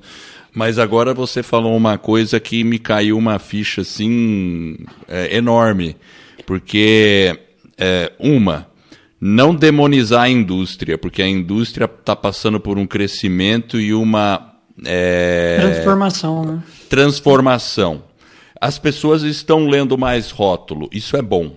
Ótimo. Porque com as pessoas lendo mais rótulo, muda o hábito dessas pessoas e elas passam a comprar mais de uma coisa e menos da outra, e a indústria tem que se adaptar. A gente sabe que para comprar um iPhone é elitizado, mas todo mundo tem um smartphone. Então, o alimento, né, vai chegar um momento que aquele alimento pode ser mais elitizado, mas o fato da indústria entrar no jogo, ela pode viabilizar algo que seja minimamente saudável e ainda assim atender à escala necessária que o mundo exige. Afinal de contas, somos 7 bilhões de habitantes no mundo e você tem toda a razão. Não adianta a gente falar que a gente está num país das maravilhas, eu posso comer alimento orgânico porque eu estou aqui em Curitiba, compro tal, mas quem pode fazer isso? Pouquíssimas pessoas podem fazer isso. A maioria das pessoas tem que comer farinha e dar graças a Deus por causa disso, né? Agora, a minha pergunta, como é que você vê o futuro da alimentação? Isso eu gostaria de saber. Como é que vai ser a alimentação daqui a 10 anos? O que a gente pode esperar? Eu estou curioso, eu nunca pensei nisso. Mas acho que agora a gente pode começar a pensar, né? O que a gente imaginava de futuro, ele já está acontecendo. Eu acho que para ficar claro, até para quem está nos assistindo e ouvindo, se ler, Vanessa é nutricionista, desconstrua aquele profissional que só fica em consultório. Jamais eu vou ser um profissional que faça uma coisa só. A minha vida se resumiu até esse ano, início desse ano, consultório, docência, pesquisa, consultoria. Muito bem, obrigado, adoro tudo isso. Porque eu queria entender o que me pergunta, era a minha pergunta lá atrás, de 10 anos atrás. Eu quero fazer consultoria de inovação para a indústria, era o meu desejo. Para a indústria de alimentos propriamente dita, eu não fui, mas para de suplementos magistrais, sim. Eu queria entender como é que se tem um ingrediente. Eu queria saber como é que faz esse recurso, patentei esse processo, o que olha. Então, o que a gente consegue entender? O futuro, eu vejo que a gente já vai ter mapeado muita coisa genética. Hoje a gente tem aí uma quantidade de pares de genes e existem alguns polimorfismos estudados e sabe quais compostos de alimentos têm uma ação no corpo. Qual que é o problema hoje? Nem todo mundo tem acesso, essa informação não é clara e precisa, porque é só um composto bioativo. Não esqueça que a base do ser humano é comer, fazer exercício, dormir bem, a espiritualidade, o relacionamento social, o contexto dele. Tudo isso é base para uma saúde perfeita. Tomar água, comer mais frutas e verduras, ponto. Não adianta a gente querer mexer em nada disso se a base não está feita. Então, às vezes, a gente trabalha em consultório voltando para a base, trazendo mais recursos para ele melhorar o estilo de vida, é o que eu acredito, né? E o que eu sempre vi que teve um resultado mais duradouro. Depois disso, ele olhar de uma maneira melhor que recurso eu tenho para que eu quero. Se é pele, o que foi estudado na minha pele, o que tem de melhor de suplemento e o alimento fortificado para isso. Se é outro sistema, cardiovascular, respiratório, enfim, cada um vai tendo os seus recursos. Então, eu vejo, num futuro muito próximo, não só esse rótulo mais limpo, mas os ingredientes sendo mais puros. Hoje é caro. Hoje, para se sustentar uma patente de um ingrediente que tenha pureza, certificação orgânica e tudo mais, ele custa, em média, para uma empresa, muitas vezes eu já fiz consultoria de fora, de 500 mil a 1 milhão ano, a patente. Fora importar, para distribuir, fora isso, e ainda tem toda uma parte regulatória, que o Canadá trabalha diferente dos Estados Unidos, que trabalha diferente da Europa, que trabalha diferente do Brasil. Nós temos um órgão regulatório que é a Anvisa. Então, nem tudo que tem fora entra aqui na distribuição, seja de produto acabado ou magistral, né? Então, a gente entender esse contexto é importante. O que eu imagino são todos esses contaminantes que não se via, só se imaginava na indústria de alimentos. Todo mundo imaginava, suplemento é ótimo, a indústria de alimentos. Agora, pera lá, olha o rótulo dos suplementos, olha os testes dos suplementos também, e vamos olhar, eu acho que já tem um movimento para fazer esse processo clean label e suplementos também, com menos recurso, porque nem tudo entra ainda para fazer essa, sei lá, mistura, receita, enfim, que é a parte do desenvolvimento que faz, mas isso está ainda molhado. O que está mais sedimentado é a indústria que abastece o setor magistral, onde é mais fácil de ter um teste com célula-alvo, onde eles conseguem avaliar a eficácia de uma forma melhor. Então, eu vejo que num curto período de tempo, eu vejo uma projeção aí de 5 anos, a gente vai ter toda uma reformulação desses suplementos. Posso estar errada, mas eu acho que as empresas que vão se destacar não é nem porque vão cumprir o mínimo regulatório de Anvisa ou qualquer órgão fiscal. É o que elas olharem de verdade a comunidade e as pessoas, ou seja, o nicho que elas atuam e buscar o melhor recurso. Antigamente podia ser caro, daqui a um pouco vai ser barato, porque existem muitas empresas de ingredientes já fazendo todo um processo validado para ser orgânico. Não demora muito para a gente entender isso. Curitiba tem maior recurso disso. Existe sim uma empresa em Curitiba, que eu vou ter o prazer de visitar, onde ela já faz extratos naturais de várias plantas da região para distribuir para o mundo. Todo um processo certificado. Então, já existem vários centros com esse movimento no Brasil. E existem muito mais recursos disso na Holanda, na Alemanha, né, no sul da França, na Europa, em vários lugares já está acontecendo esse olhar, porque essa preocupação que veio agora na nossa conversa já é de vários cientistas lá atrás pensando, porque estudar de origem natural é o que realmente vai beneficiar não só a população, mas o mundo. O que a gente não pode entender. Então, quando eu queria fazer essa linha de pesquisa, fazer alguns trabalhos nesse sentido, mesmo que todo mundo já falasse, mas já existe isso, já tem no mercado, não basta ter no mercado. A gente tem que validar isso. Será que tem toxicidade nisso que existe? Será que existe o recurso realmente inócuo disso, inocuidade de alimentos? É muito importante a gente falar. A gente fala disso em restaurante, quando a gente vai comer, se está, né, seguro e tudo mais. Eu acho que claro, verdade. É um alimento que a gente vai ingerir, vai cair na nossa corrente sanguínea, entre o nosso metabolismo, a gente tem que olhar. Na dúvida, né, procure um bom profissional para te orientar ou não tome. Né? Porque eu vejo que às vezes a internet indiscriminadamente se vende, tem gente que importa, que isso, que aquilo. Não tem teste para saber se isso é bom ou ruim. Quantas vezes a gente escuta que, né, que saiu do mercado, que aconteceu? É verdade, tem muita coisa, parece muita coisa. Principalmente quando existe o creme emagrecimento. Falou que emagrece, né, já se sabe que o negócio vai vender, a população está acima do peso, mas esse não é um problema que um único suplemento resolva. Primeiro a gente tem se falar que emagrece, que queima a barriga, pronto. A pessoa toma até ácido, sei lá, alguma coisa assim, porque realmente é uma pena um lado, mas eu acho que a população já está ficando um pouco mais consciente. Eu vejo um movimento um pouco de consciência nas pessoas, né? Até pela questão da internet, da gente tá, até, por exemplo, essa conversa que a gente está tendo, já é uma forma de tornar as pessoas mais conscientes sobre isso, né? Exatamente, porque por muito momento eu, né, escutei das pessoas, de colegas profissionais, que eu trabalhar com estética ou pele seria um desserviço ou tudo mais, eu falava, não, é que você só está olhando o que a mídia também te impõe, que é um padrão de beleza. Claro. Desconstrua isso, agora talvez comece a gente responder sobre isso. Veja as pessoas que vão para uma cirurgia, elas precisam e não cicatrizam de forma adequada. Imagine aquela pessoa que tem diabetes, está acamada e tem, né, uma úlcera diabética que é difícil de cicatrização. Imagine uma pessoa acamada que tem uma úlcera, uma lesão por pressão.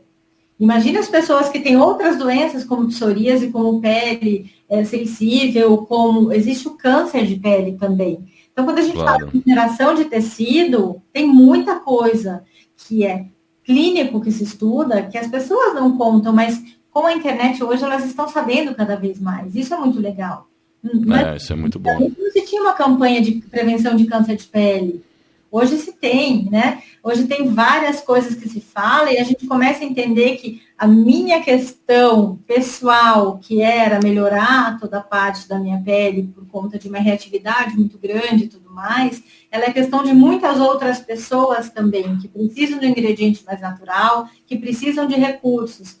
E eu estou muito feliz em trabalhar com isso hoje. Quando eu oriento um trabalho de mestrado profissional, onde o foco é inovação, ele é diferente do mestrado acadêmico, por exemplo. O acadêmico é para aquele profissional que ele deseja ser professor, pesquisador, elaborar uma linha de pesquisa. O profissional não, é para aquele que muitas vezes já tem experiência no mercado de trabalho, teve um insight que algo poderia ser diferente, que eu brinco que é muito parecido com a minha vida, né, dos insights, de ter um pouco mais de ação, e vai entender como colocar a metodologia até para sair essa inovação. Então, a gente trabalha com design thinking, a gente trabalha com outras metodologias ágeis e recursos tecnológicos até para sair novos produtos e processos. E é o aprendizado, não é só a demanda do jovem, não, tem muitos profissionais de 50, 60 anos que estão ali no mestrado profissional. O que eles têm de bom é a bagagem e a experiência. E muitas vezes eles têm algo que eu vejo que alguns jovens têm, mas nem todos. É vontade de aprender a aprender. Porque todo mundo está aprendendo nos dias atuais. Se a gente falar, não, a gente já sabia que isso ia acontecer, a gente tinha uma hipótese que essa tecnologia existir. Agora, para operar essa tecnologia, né, ter o melhor recurso, tem que tentar, que daí eu brinco com os alunos, na hora bumbum, né? É sentar na cadeira e estudar.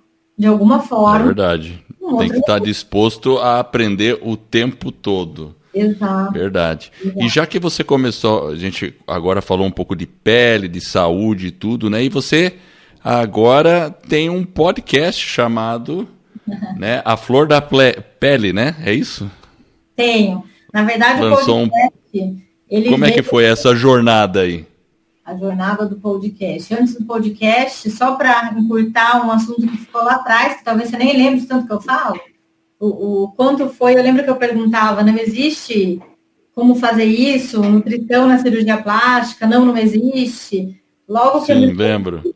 Logo que eu me formei, antes do mestrado, e logo que eu me formei na pós e comecei a dar aula, a gente lançou um livro, né? Atendimento Nutricional em Cirurgia Plástica, uma abordagem multidisciplinar. E de organizadores de obra, sou eu e a professora Aline, né? Na época eu ganhei uma oportunidade, hoje eu ganhei uma grande amiga e mentora, porque a gente se reúne a cada tempo, conversa, e eu sou consultora também de educação do IPGS, do Instituto dela, na parte de inovação e novos negócios. Então, esses relacionamentos são importantes. Quando o livro lançou, foi uma satisfação muito pessoal, ele lançou em 2013, tem que entrar em revisão logo, porque muita coisa mudou, mas abriu perspectiva, Jefferson e Eduardo, para muito profissional que não tinha onde trabalhar, que era apaixonado pela área clínica, mas não tinha esse espaço. E a gente tem que considerar que o Brasil tem mais de 1 milhão de cirurgias por ano. Então, tem vários médicos que também não tinham nutrição dentro das suas equipes. E que hoje eles olham diferente isso também e vão buscar essa formação, seja numa especialização de nutrologia, que daí é específica para quem é médico, ou ver nutrição, suplementação magistral e tudo mais.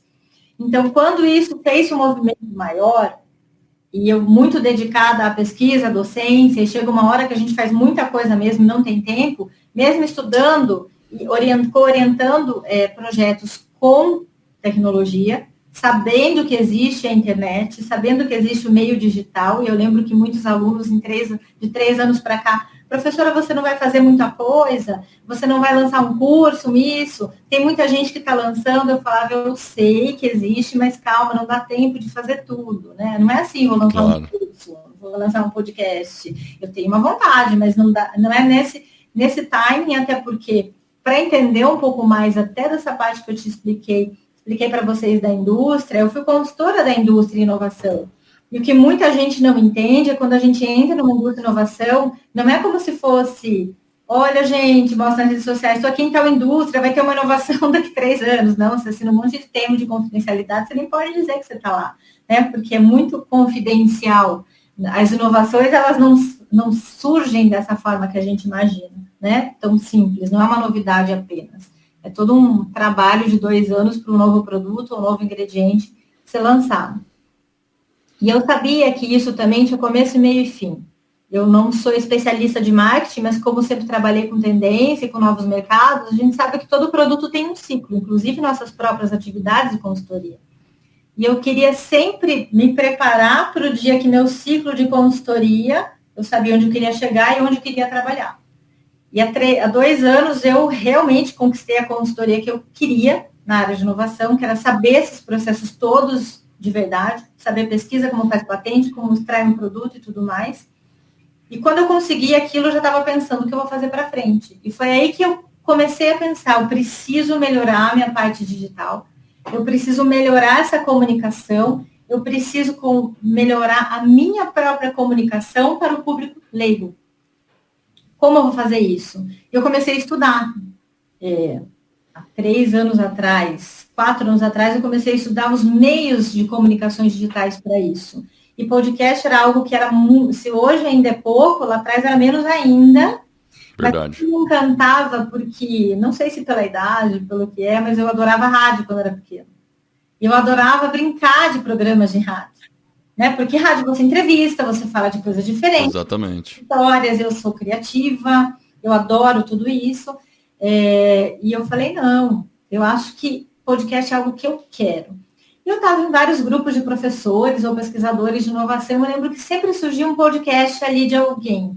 Eu falava, nossa, que legal, vou contar para os meus alunos. E mandava, meus alunos nem sabiam que era um podcast, eu acho. Não tinha o hábito. Hoje, a maioria das pessoas já tem o hábito. E eu falava, mas isso é muito legal mesmo. Eu falei, como é que será que faz? Eu falei, eu não sei nem fazer um vídeo direito, mas como é que será que faz para ter esse som, deve ter programa, deve ser difícil.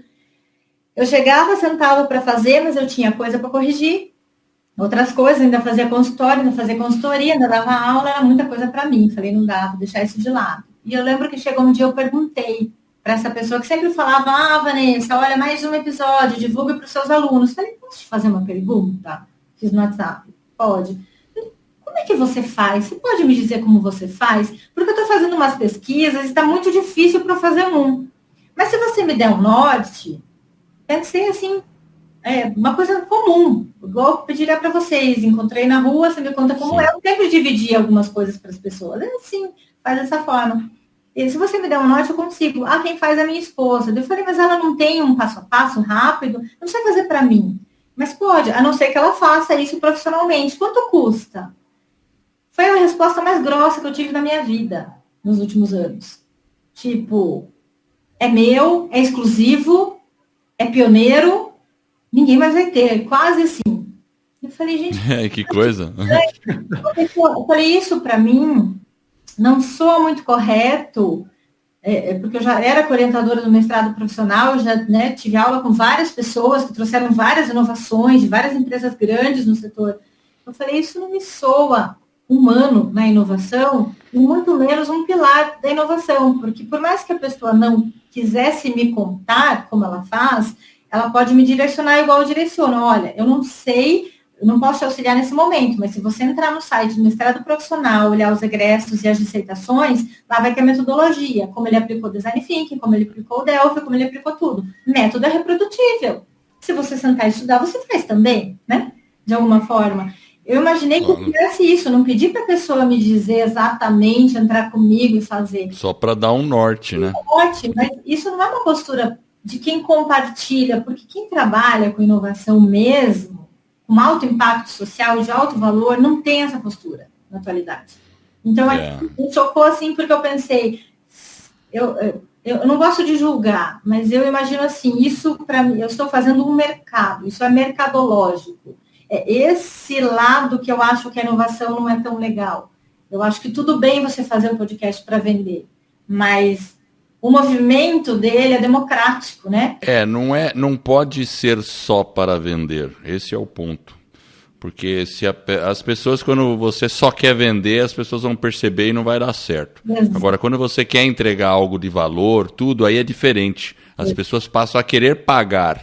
Exato. Você não precisa mais vender. Então, essa seria a nova economia, né? Que está surgindo aí. Mas qual foi o pulo do gato? Como é que você resolveu o seu problema? Não, foi eu deixei o meu problema. Eu falei, nossa, então não posso olhar isso agora. Lembra no meu notes, né? Das minhas notas. Agora não dá. Coloquei ele mais para frente. Daqui uns 3 meses, depois que eu fizer isso, eu vou começar a olhar para isso. Aí eu comecei a ler mais sobre isso, escutar algumas coisas e tudo mais, e mesmo achando difícil eu fazer sozinha. Até o dia que eu acho muito bom quando a gente faz uma questão de autoconhecimento, igual a gente fala, o paciente fazer para as pessoas fazerem, a gente faz também. Eu fiz um curso, uma formação de mindfulness, que até eu dou aula agora, e para entender alguma coisa que eu imaginei que quando eu cheguei lá, eu ia aprender mindful eating, mais para a parte de ensinar alguém a fazer. Só que parte do processo é pessoal, é mindfulness mesmo. O curso transformou a minha vida, eu comecei a elencar prioridades. Isso eu estou falando de 2 anos atrás, no máximo, 1 ano e pouco. Né? Olha quantos movimentos de mudança na vida. Então, uma dessas minhas prioridades era melhorar minha comunicação. Falar menos técnico, falar mais. E chegou de novo. Como fazer isso de uma forma com custo menor, com alcance maior? Falei, já sei, o podcast. E agora, como fazer? Falei, o que eu tenho para fazer hoje? O gravador do meu iPhone. Então, como eu vou fazer? Eu falei, eu vou fazer de presente para nutricionistas, contar como foi a minha transformação com o mindfulness. Eu acho que já é um presente. Eu nunca dividi tantas coisas tão pessoais e eu comecei a perceber, assim, que aquela conversa que eu tinha sempre no final da aula, quem teve aula comigo sempre sabe que eu sento na escada, no café, em qualquer lugar e o papo vem. Igual a gente conversar aqui. Esse é meu jeito. Senta, vamos pegar um café, uma água e conversar. Isso sempre foi no consultório, sempre foi assim. Eu falei, então deixa eu tentar fazer isso como se eu estivesse conversando. Então, meu primeiro áudio training, ele foi para o Dia do Nutricionista o ano passado e ele teve 300 e tantas visualizações no dia. Foi SoundCloud, uma agência me ajudou a colocar, e eu gravei sem roteiro nenhum, porque eu nem imaginava que era um roteiro. Para mim, assim, era da minha cabeça, era como contar. Antes disso, eu tinha uma experiência. Eu tive uma experiência de um professor do Sul, também do Paraná, o Eduardo, que ele fez um movimento, uma época, a História e Nutrição, que era My History. Então, eu contei um pouquinho da minha história, parte dela ali, e gravei para ele, foi super difícil. Quando eu fui gravar para mim, eu já estava um pouquinho mais preparada. E depois que eu gravei ele, eu falei, agora eu quero um podcast. Estava tudo estruturado, vai lançar o mês que vem. Qual que era o problema? Eu não entendia que eu tinha que hospedar ele, que não era o SoundCloud. E eu lia e nada fazia sentido, tudo era difícil ainda para mim. Até porque eu tinha que ler e não tinha tempo mais de continuar lendo. E várias pessoas iam me assessorar nisso. Daí eu fiz cotação com várias agências, um valor exorbitante. Parecia assim, comprar um projeto, sei lá do quê. Falei, gente, isso é irreal. Eu não posso pagar isso, porque isso eu não quero vender, eu quero mostrar para essas pessoas o que eu falo. Sim. Vai ser dessa forma. Eu falei, vou deixar para frente de novo. Nunca esqueci, mais para frente, mais para frente.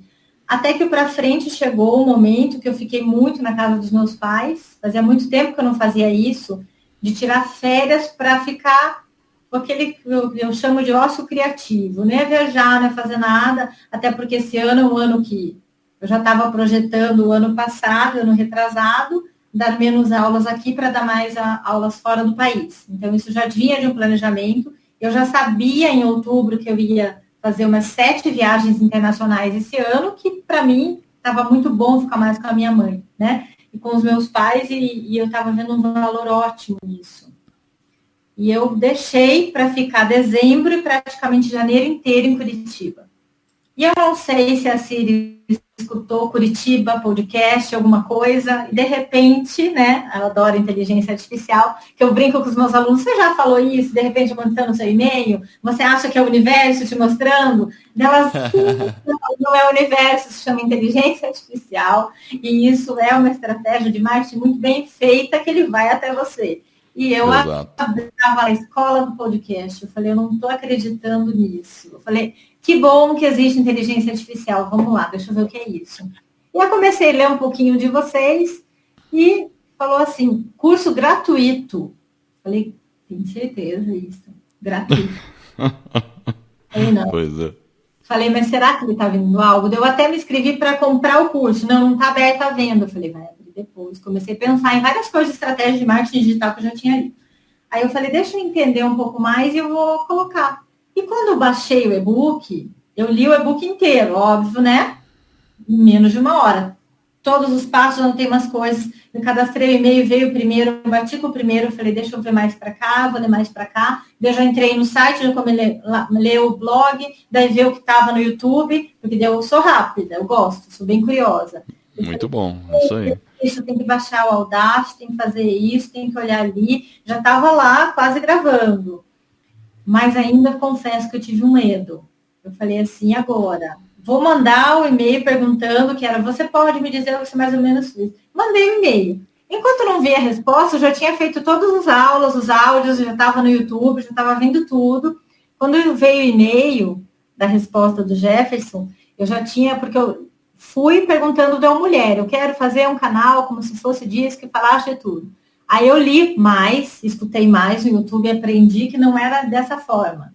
Que o que eu vou falar, ele tem que ter um objetivo muito claro. Porque senão, daqui a um pouco, as pessoas nem sabem o que esperar daquele podcast. Né? Exato, então, verdade. Ela teria que ter muito mais desenhada. E eu faço muita coisa, né? Para vários tipos de público. Eu falei, não.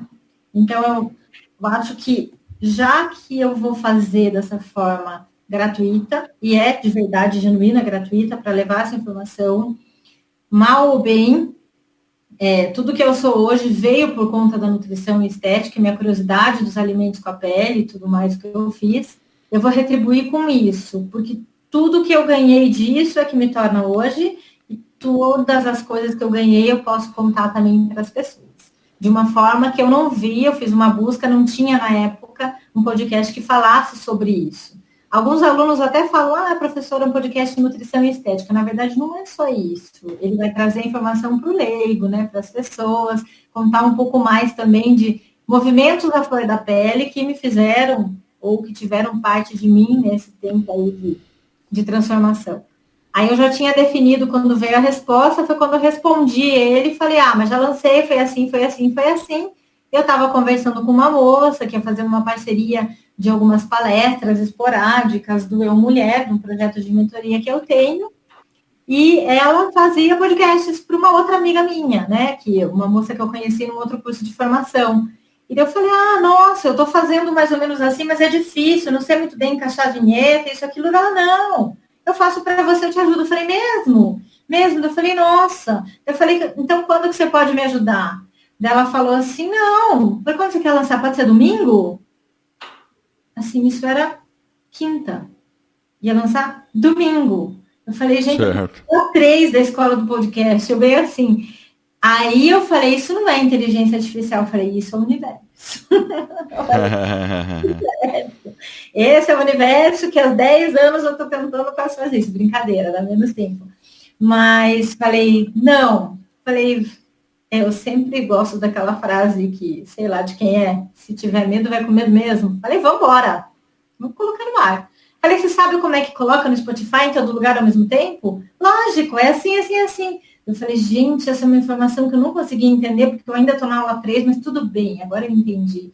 Porque eu ia no meu Spotify e tentava falar como é que daqui eu vou fazer. E não é dali, é de outro. Exatamente, exatamente. E aí, depois que eu entendi que ela falou, não, mas tem speaker, tem isso, tem isso, tem isso. Eu falei, tá bom, agora eu entendi. E a Adriana Haas, assim, um beijo para ela, que se não fosse ela, né, isso não estava no ar. E o nome Nutrição à Flor da Pele, ele veio muito da Cláudia, que foi minha gestora há muito tempo nessas consultorias de inovações, né, uma farmacêutica fantástica, que era uma palestra que a gente estava vendo que ia fazer ano passado. Ela falou, Vanessa, eu estou pensando nesse nome. Ela é de marketing, também inovação. Eu falei, nossa, esse nome me representa, porque me remete a isso, aquilo a gente não usou para a palestra.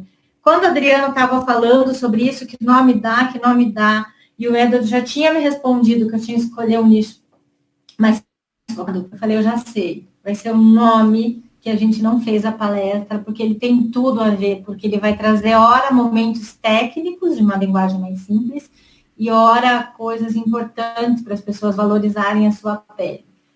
Porque agora eu consigo responder, Edward, sua pergunta. Eu gosto da minha pele. Você tem vários recursos hoje que vão ter durante o podcast, agora eu vou fazer minha propaganda. Olha só, agora faça a propaganda, tá certo. E você vai entender que são vários alimentos que já tem eles em suplementos, ou você encontra no mercado, e você pode começar a melhorar a sua alimentação. Qualitativo. Quantidade específica tem que agendar com um profissional para fazer o balanceamento dietético. Agora você vai aprender que quem tem alguma alteração de pele, o estresse, ele potencializa qualquer tipo de reatividade.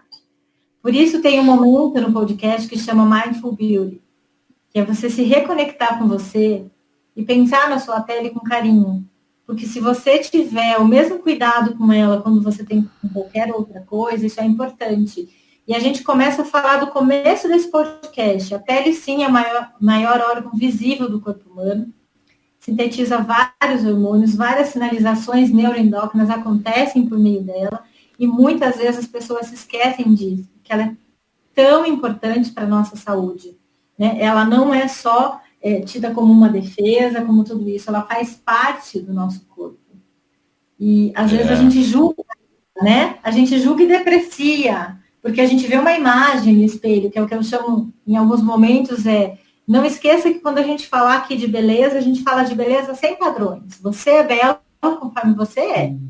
Né? O que a mídia, a tecnologia está impondo como padrão, que bom que as pessoas estão mais conscientes e se aceitando mais, que a gente vê esse movimento.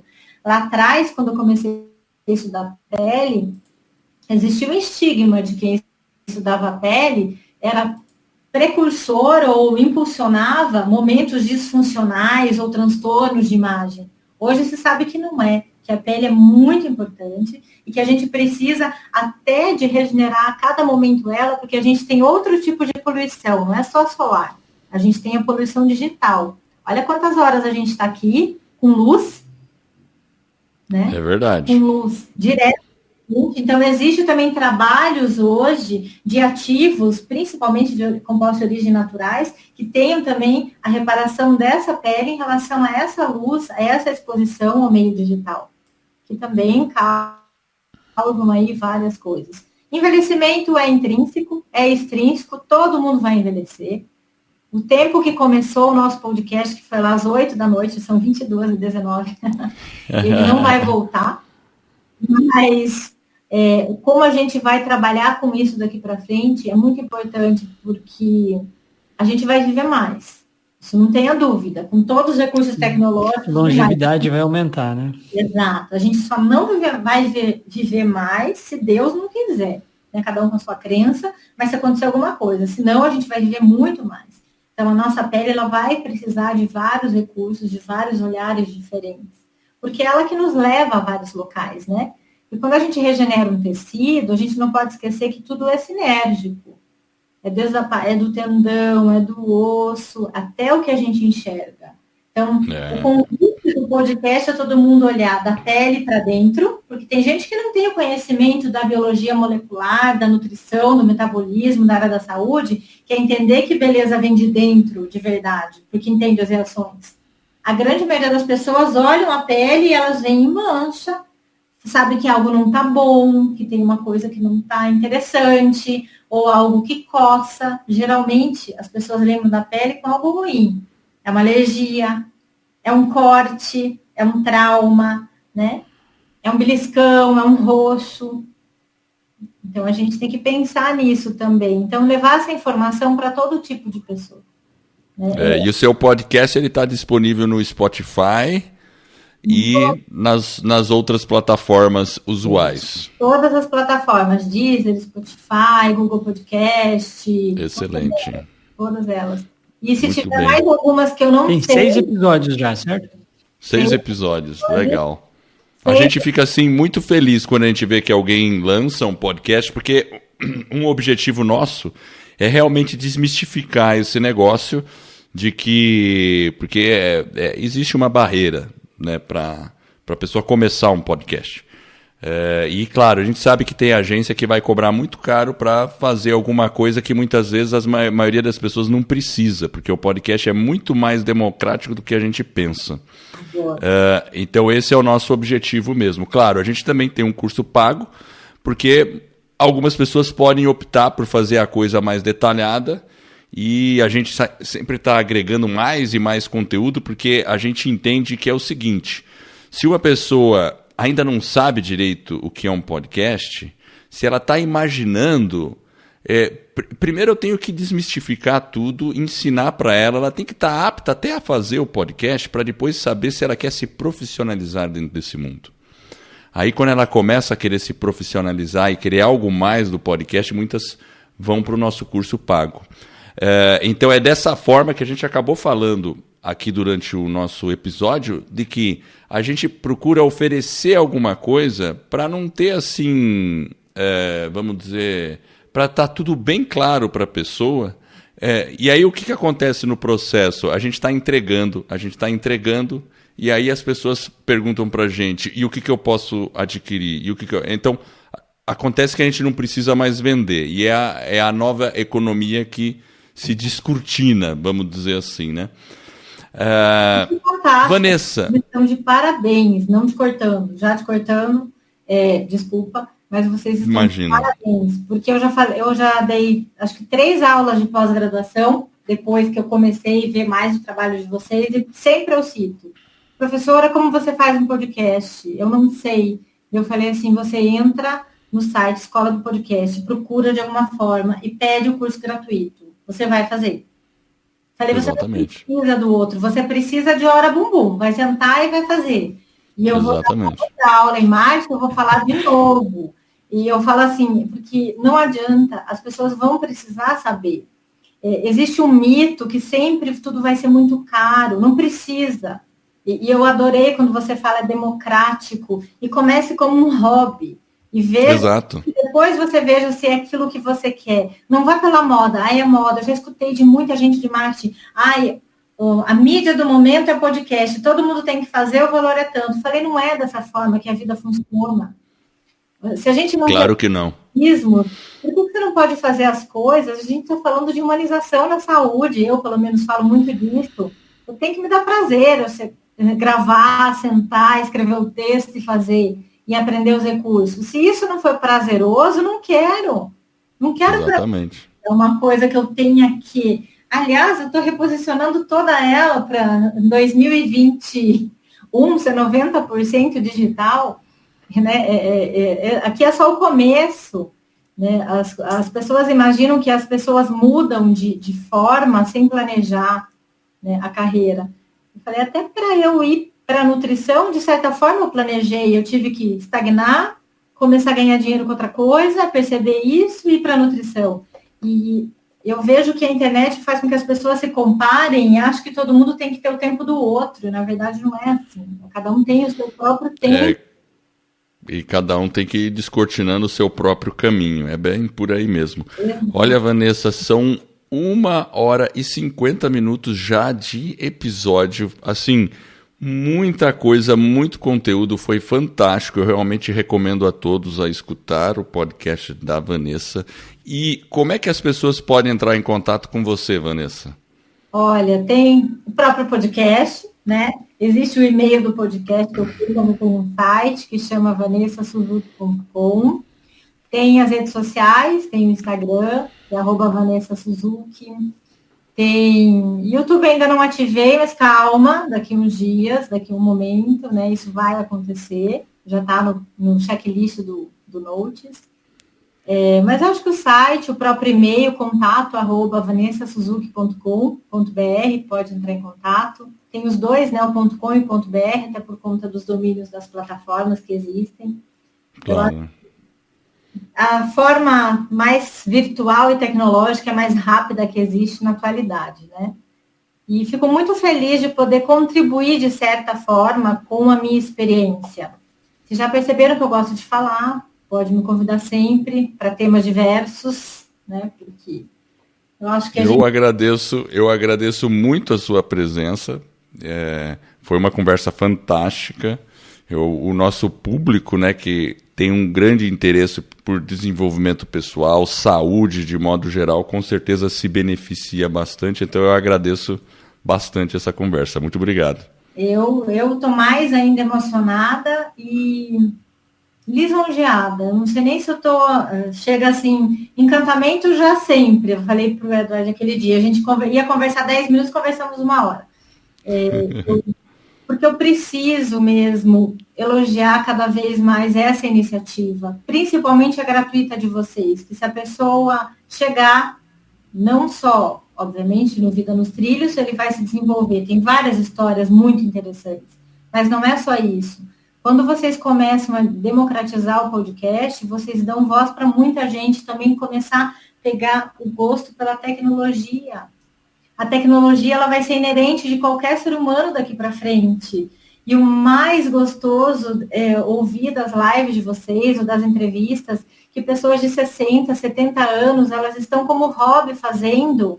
É um meio dela aprender informática. É um meio didático, né? Eu trabalhei muito tempo com metodologias ativas de aprendizagem. Quando o propósito e algo a ser construído que tem um significado maior, é muito mais fácil alguém aprender qualquer coisa. Com certeza. Ela faz por um motivo, não simplesmente, eu tenho que mexer com esse negócio chamado computador. Quando ela tem um motivo, alguma coisa, é isso que vai motivá-la àquela ação. Aí ela passa pelos obstáculos, entre aspas, e aprende.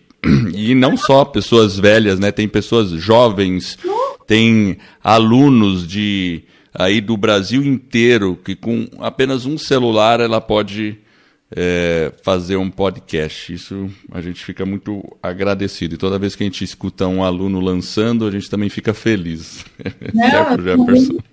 Muito grata e vejo isso como fantástico, porque eu tenho também alunos que muitas vezes, por não ter recurso, eles falam, nossa, me falta recurso para fazer as coisas. Ontem mesmo eu fiz uma enquete no Carnaval.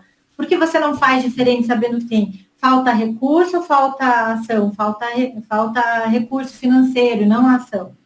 E agora que eu daí contei que a gente estava fazendo isso, eu vou voltar e falar, fala novamente ali. Se você respondeu que falta recurso financeiro e você tem algo para contar para o mundo que é importante, compartilhar com alguém, seja com o seu paciente, seja com a sua comunidade, seja, né, na sua área, todo mundo tem algo diferente, até porque para escolher um podcast a gente não pode ser genérico. A gente vai ter que olhar para dentro de si e pensar o que eu tenho de melhor, que é o que eu falo muito em aula há 3 anos. Às vezes a gente não faz nada por medo, mas não é medo da ação de fazer, de ter, é medo do que contar, porque às vezes nem a gente sabe o que a gente faz de melhor. Né? A gente não tem essa clareza. É isso mesmo. É importante começar a se observar e listar também o que você faz de melhor. Porque as pessoas querem tanto ser igual aos outros e não sabem olhar para dentro.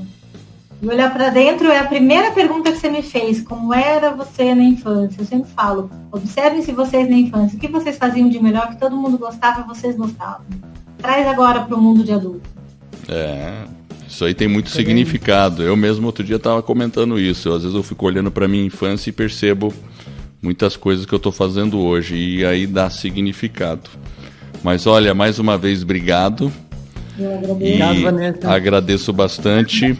E eu quero agradecer você que está me ouvindo aqui. E eu espero de coração que esse episódio e todos os outros que a gente venha a produzir ajude você a colocar a sua vida nos trilhos rumo às suas mais justas aspirações. Se você gostou desse podcast, da nossa mensagem, faça o seguinte: conversa com um amigo e fala, olha, tem um podcast legal aqui, deixa eu te ensinar a baixar aí no seu celular. Mostra para ele como é que faz. Se você divulgar para uma pessoa esse podcast, eu, o Jefferson e a Vanessa, nós ficaremos muito honrados. E com isso você vai estar contribuindo e ajudando outras pessoas a colocarem as suas vidas nos trilhos. Fique ligado lá no nosso site, vidanostrilhos.com.br. Lá a gente vai deixar os dados de contato da Vanessa, o link para o podcast dela. E essa é uma jornada que está apenas no começo. Vida nos trilhos, você no comando da sua vida.